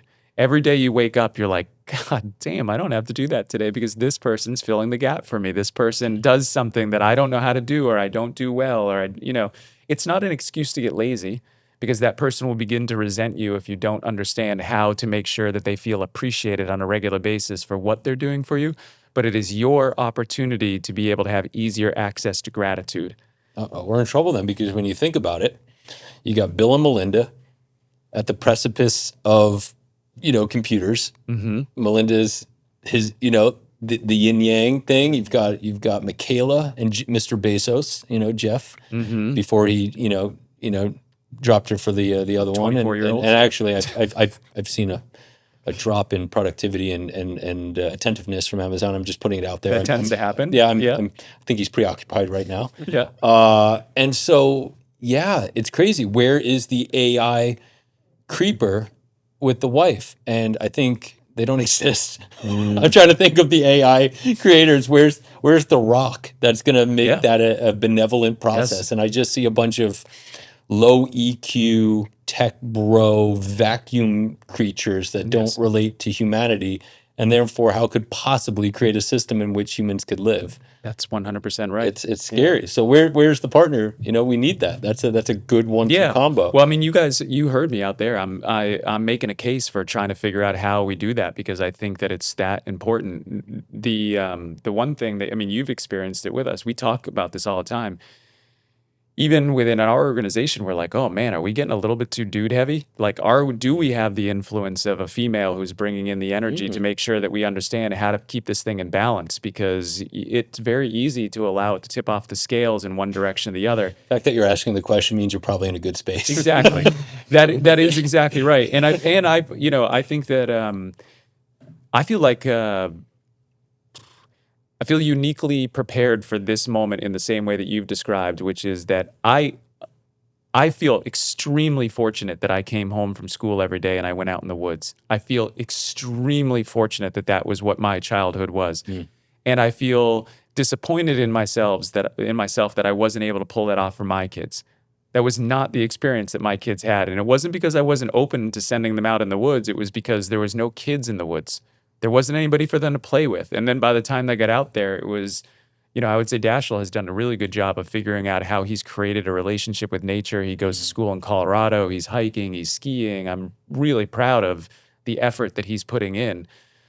But we have to figure out how we reverse the curse of technology being the primary focus of what we do all the time. You know what I mean? Like everything about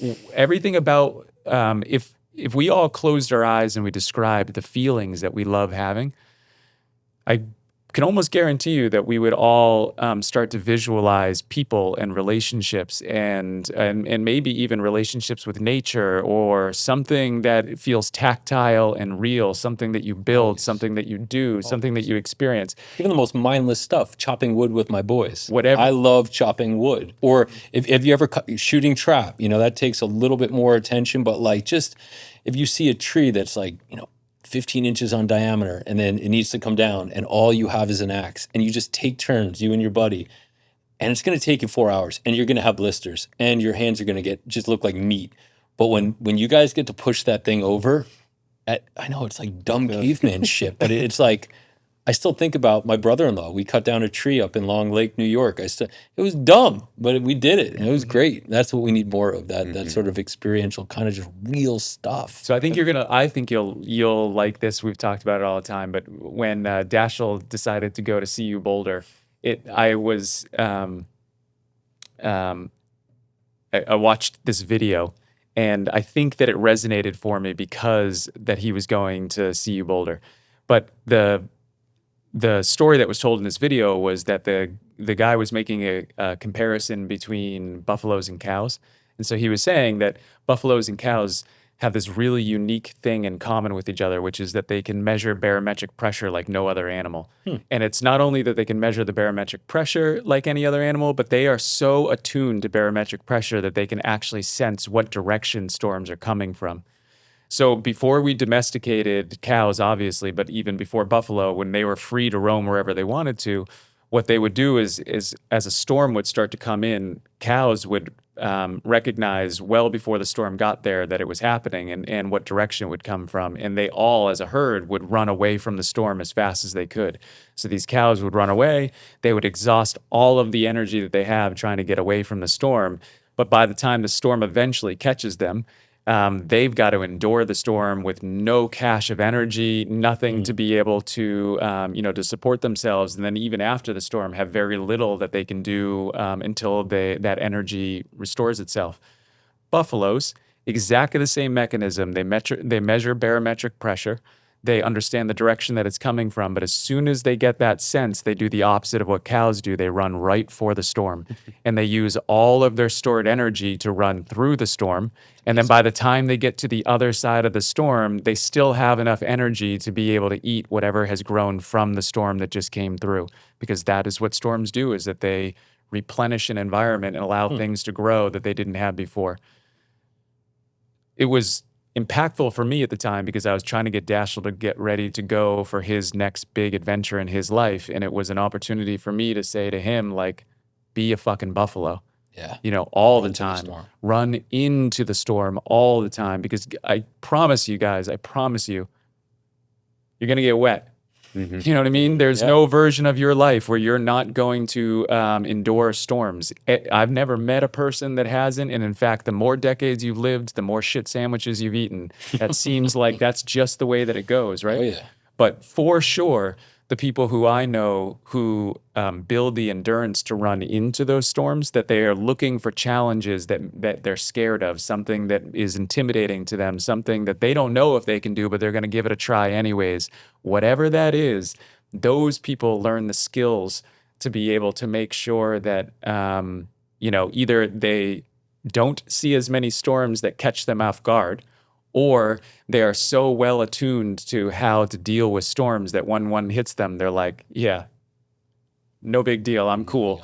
The people who have been running away their whole lives, every storm that hits them, they're like, oh, Woe is me. I love this analogy. It's very appropriate for some folks in my family, and for me that resonates. That's really cool. I love it too, because on top of that, you also look at the buffalo, and not only is their duration under duress shorter, but like on top of that, the buffalo or the cows are they're delaying the inevitable. Exactly. You're playing a mental game, and you're not realizing that you could actually get to the end of the rainbow a whole lot quicker if you just kind of face it head on. 100%. And there's so much of life.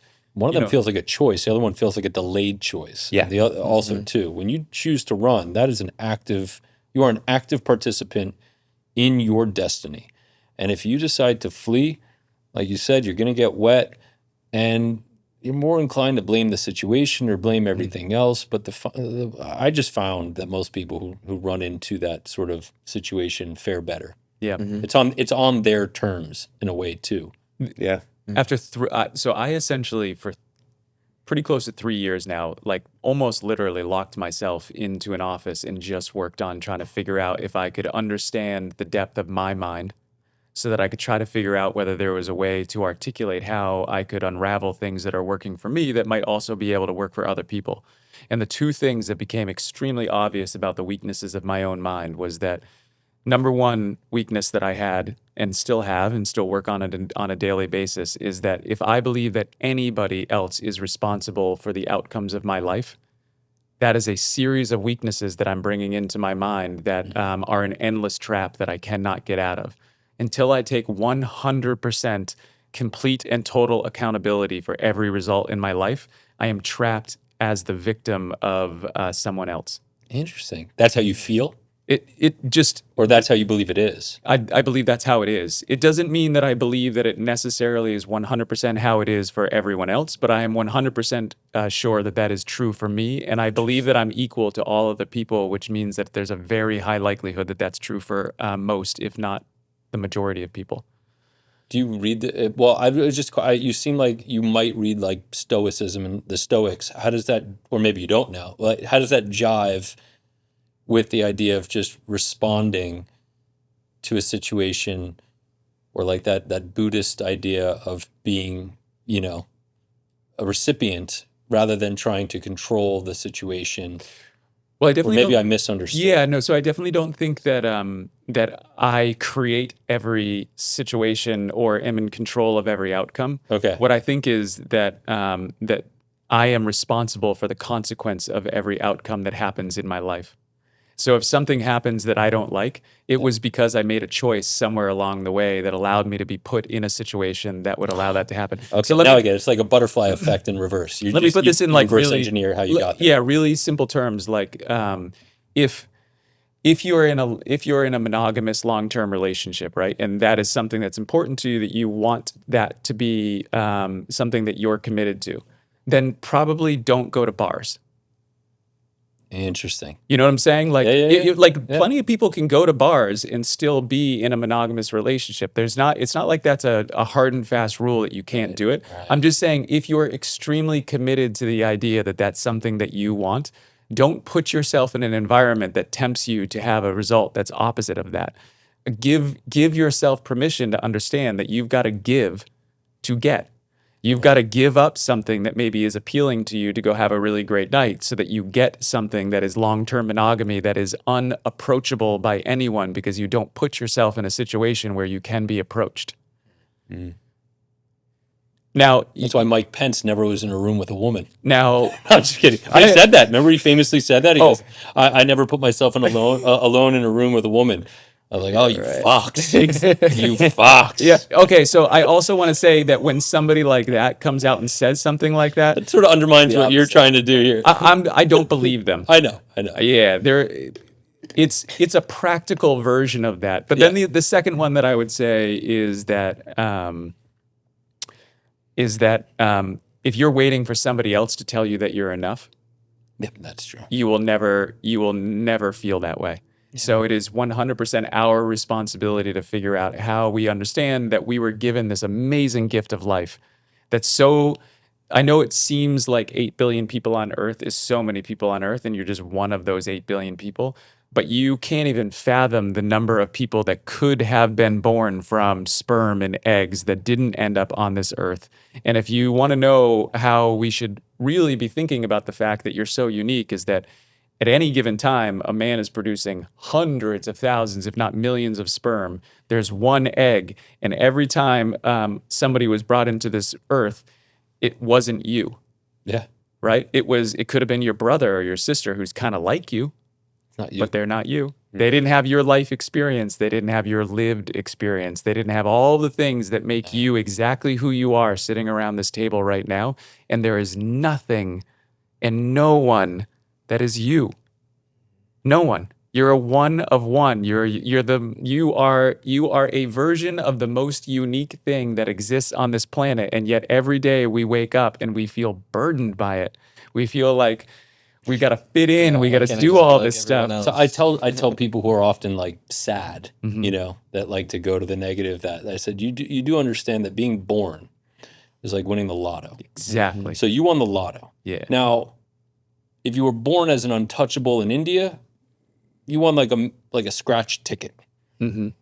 You're born in America, you won the lotto. You won millions and millions. And if you were born in Geneva, you won the Powerball. Good for you. Fuck you. You know what I mean? Fuck you. And if you need to compare yourself to the Danes or the Swedes or any other scale to feel sad, then just shut the fuck up. That's what I say. That's the business part of me. That's like, stop it. You won the lotto. You're being a fucking pig.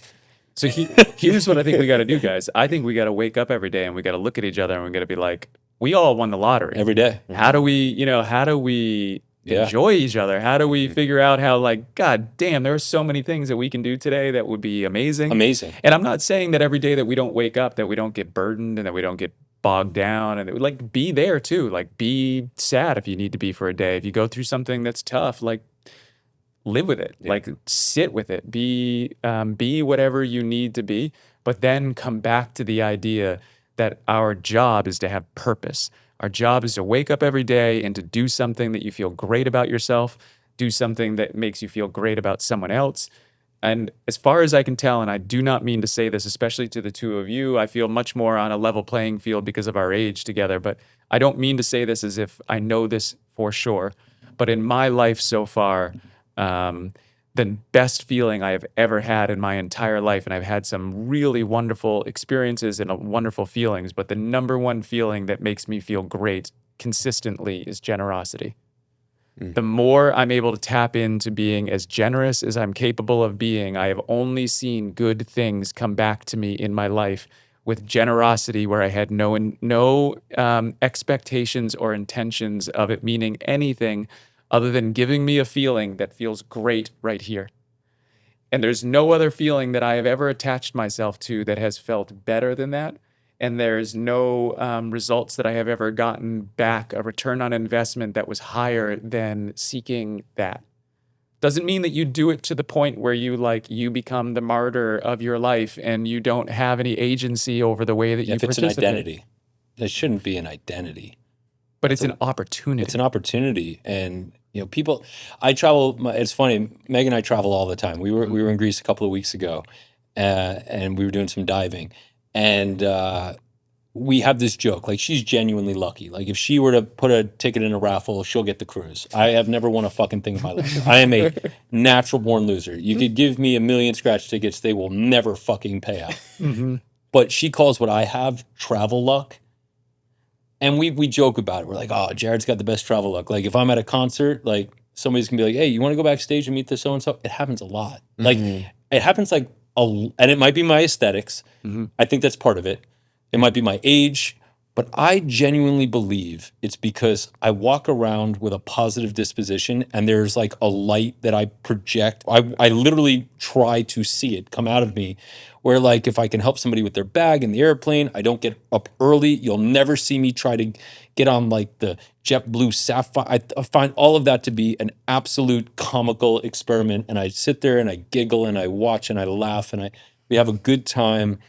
If you put out that good energy, and I'm telling you, it comes back almost daily, weekly, monthly in new ways that I didn't even predict. So something I just want to like touch upon is like, I feel like another word, karma, for it, right? Yeah. But like I was recently listening to this audiobook talking about karma, not in the way that what you do is going to come back to you exactly, but in the way that you are putting out a positive energy into the world and into the universe, in a way that those energies and the amount of positive energy you're putting out there is in turn just going to come back to you in some sort of way, but in a positive manner. So it's like, it's not so much like I give you $1, I'm going to get $1. There's no debits and credits. Yeah. There's no spreadsheet here. Yeah. And the other thing is, sometimes you put out what you get, and then you get back not what you thought you wanted, but what you needed. And that's really special. Like, I'll lose on a travel situation and get invited to somewhere else, and all of a sudden,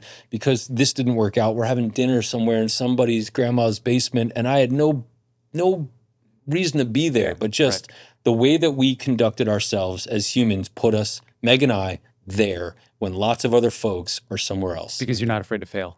Oh, 100%. That's what it is, right? Is that you walk into a situation and you do the best that you can with what the situation gives you, and then you almost have erased the idea of failure when you do it. Right. You can only control your response after that. You can only control the environment. You can only control what environment you put yourself in, and then once you've put yourself into that environment, then you can decide what is the best options that you have once you've made the choice to be there. But that's why it is so important to make the choice of which environments you want to put yourself into, because you might not have choices you like if you put yourself in the wrong environments. That's another thing. People look at it and they go, oh, you just stumbled. No, hell no. I look cool because I put a shit ton of work in. Yeah. I'm always preparing. I'm always grinding. Megan is looking up shit that she wants to go see in Greece. I'm looking up some other stuff. So it's not an accident. It's this organic thing that's a mix of hard work and a good attitude. And an openness for however it plays out. And an openness for how it plays out. And it generally always works out. I hate to say that. It's almost nearly foolproof. Well, it sounds like you're kind of doing that, It's not, I feel like it's foolproof because it's like if you're in a bar and you're a person sitting in the corner not making any conversations, but then there's another person who's talking to every single person in the bar. And one of them happens to be a billionaire that ends up giving you seed money for your first business. It's like you never would have had that opportunity if you didn't put yourself in that situation. And from the sound of it, it sounds like you're putting yourself in every situation you can. Everyone I can. It's exciting too. It's also a growth opportunity. At our age, the needle doesn't move as quickly because I've seen a lot of shit. And so I like to put myself in very strange situations because I'm always wanting that needle to move. I love being the dumbest one in the room. It's my favorite thing in the world. Right? To be a student of the world is just the best attitude. I also think, guys, it's sometimes it's recognizing what season you're in. You know what I mean? Like, so you're about to go into a brand new season of your life. Like, just be in that season. And, I'm just getting through a season of my life where it was like so liberating and interesting to be alone a lot. Okay. Right? You know what I mean? Yeah. But I also am recognizing that like the next chapter of the next season of my life is going to be doing a lot of these conversations and meeting a lot of people and enjoying what that is. So it's sometimes just taking the temperature of where you're at one point in your life and being like, ooh, this is an opportunity to learn about this. Like whatever is happening right now is an opportunity for me to follow the intuition into learning something new. And once I've gained that skill, it doesn't mean that I become that skill. It's just that skill is layered onto all of the other skills that I've been developing for a really long time. It's just a ring in a tree. It's not, I'm not moving to a new tree. I'm just adding depth to whatever it is that I'm trying to learn and do and be at any given moment. I like that ring in the tree. Yeah, like Yeah. And grind. You should grind. Like this, I don't Yeah. want to make it sound like it's not a grind. I mean, there's a time in my life, and as I was trying to explain to other folks that I had more time than money. When you're young, you have more time than money. Yeah. You got a lot of time, you got a lot of ideas, you want to do a lot of things. Do them. Yep. Do them. Work hard. Do them. Fail quick. Check it off. Audit yourself. Do it as quickly and aggressively as possible. And don't waste time with like, next year I'm thinking, no. You should already be doing it right now. 100%. Because the next year it might not be a good idea and you just wasted a year to find out that was a shit idea to begin with. Just do it. Do it now and fail now.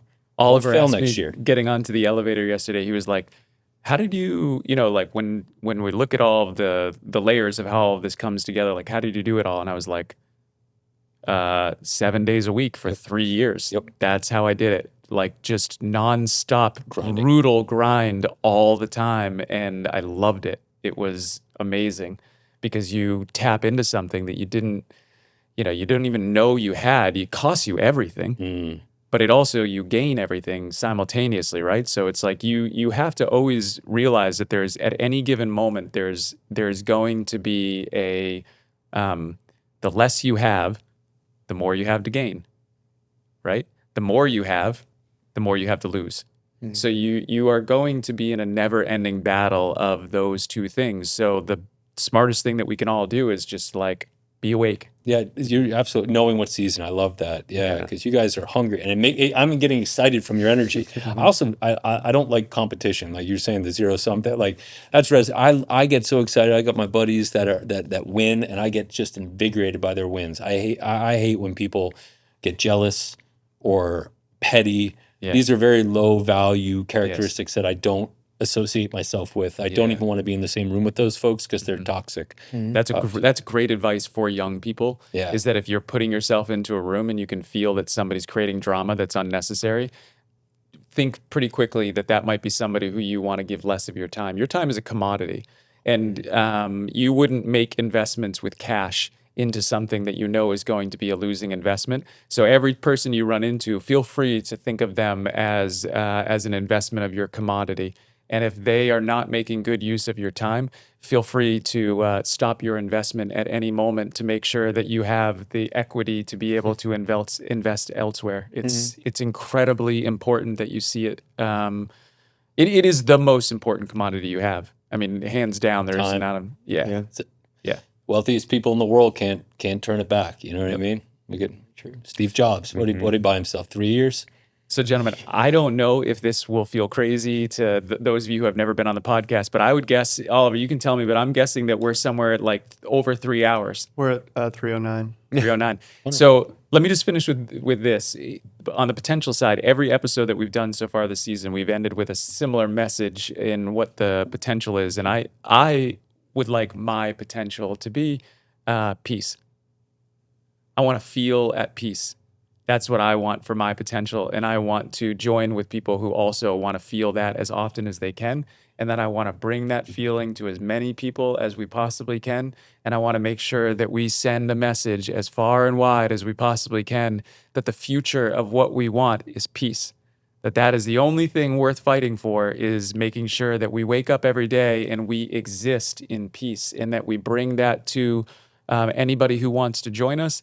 And anybody who is defensive to the idea of peace is a really good indicator that that's somebody who wants chaos. And that will instantly tell us as a community and as a group that if we are peaceful and we are seeking peace, that anybody who's in opposition to us is somebody who is trying to create the chaos that is not allowing us to feel that in the first place. But we have to be committed to it as individuals well ahead of trying to do it anywhere else. And I just want to say, I'm committed. I'm 100% in. I'm going to do everything that I can to wake up every day and to bring as much peace to my life as I possibly can, and to try to sit around a table and be as peaceful with anybody who wants to sit around it with me as possible. And I appreciate that tonight was the three of you. And I think that this is, if it wasn't the most flow we've ever had in a podcast, it's got to be right up there. The three of you were amazing, and I'm so unbelievably appreciative of the time and energy that you put into this. Thank you. Likewise. I'm happy to be here. Yeah. This is awesome. How do you guys feel about, we started with one. How do you feel about ending the episode with a deep breath, just so we bring ourselves back to that sort of place? Like it. Okay. All right. Count it off. 1, 2, 3.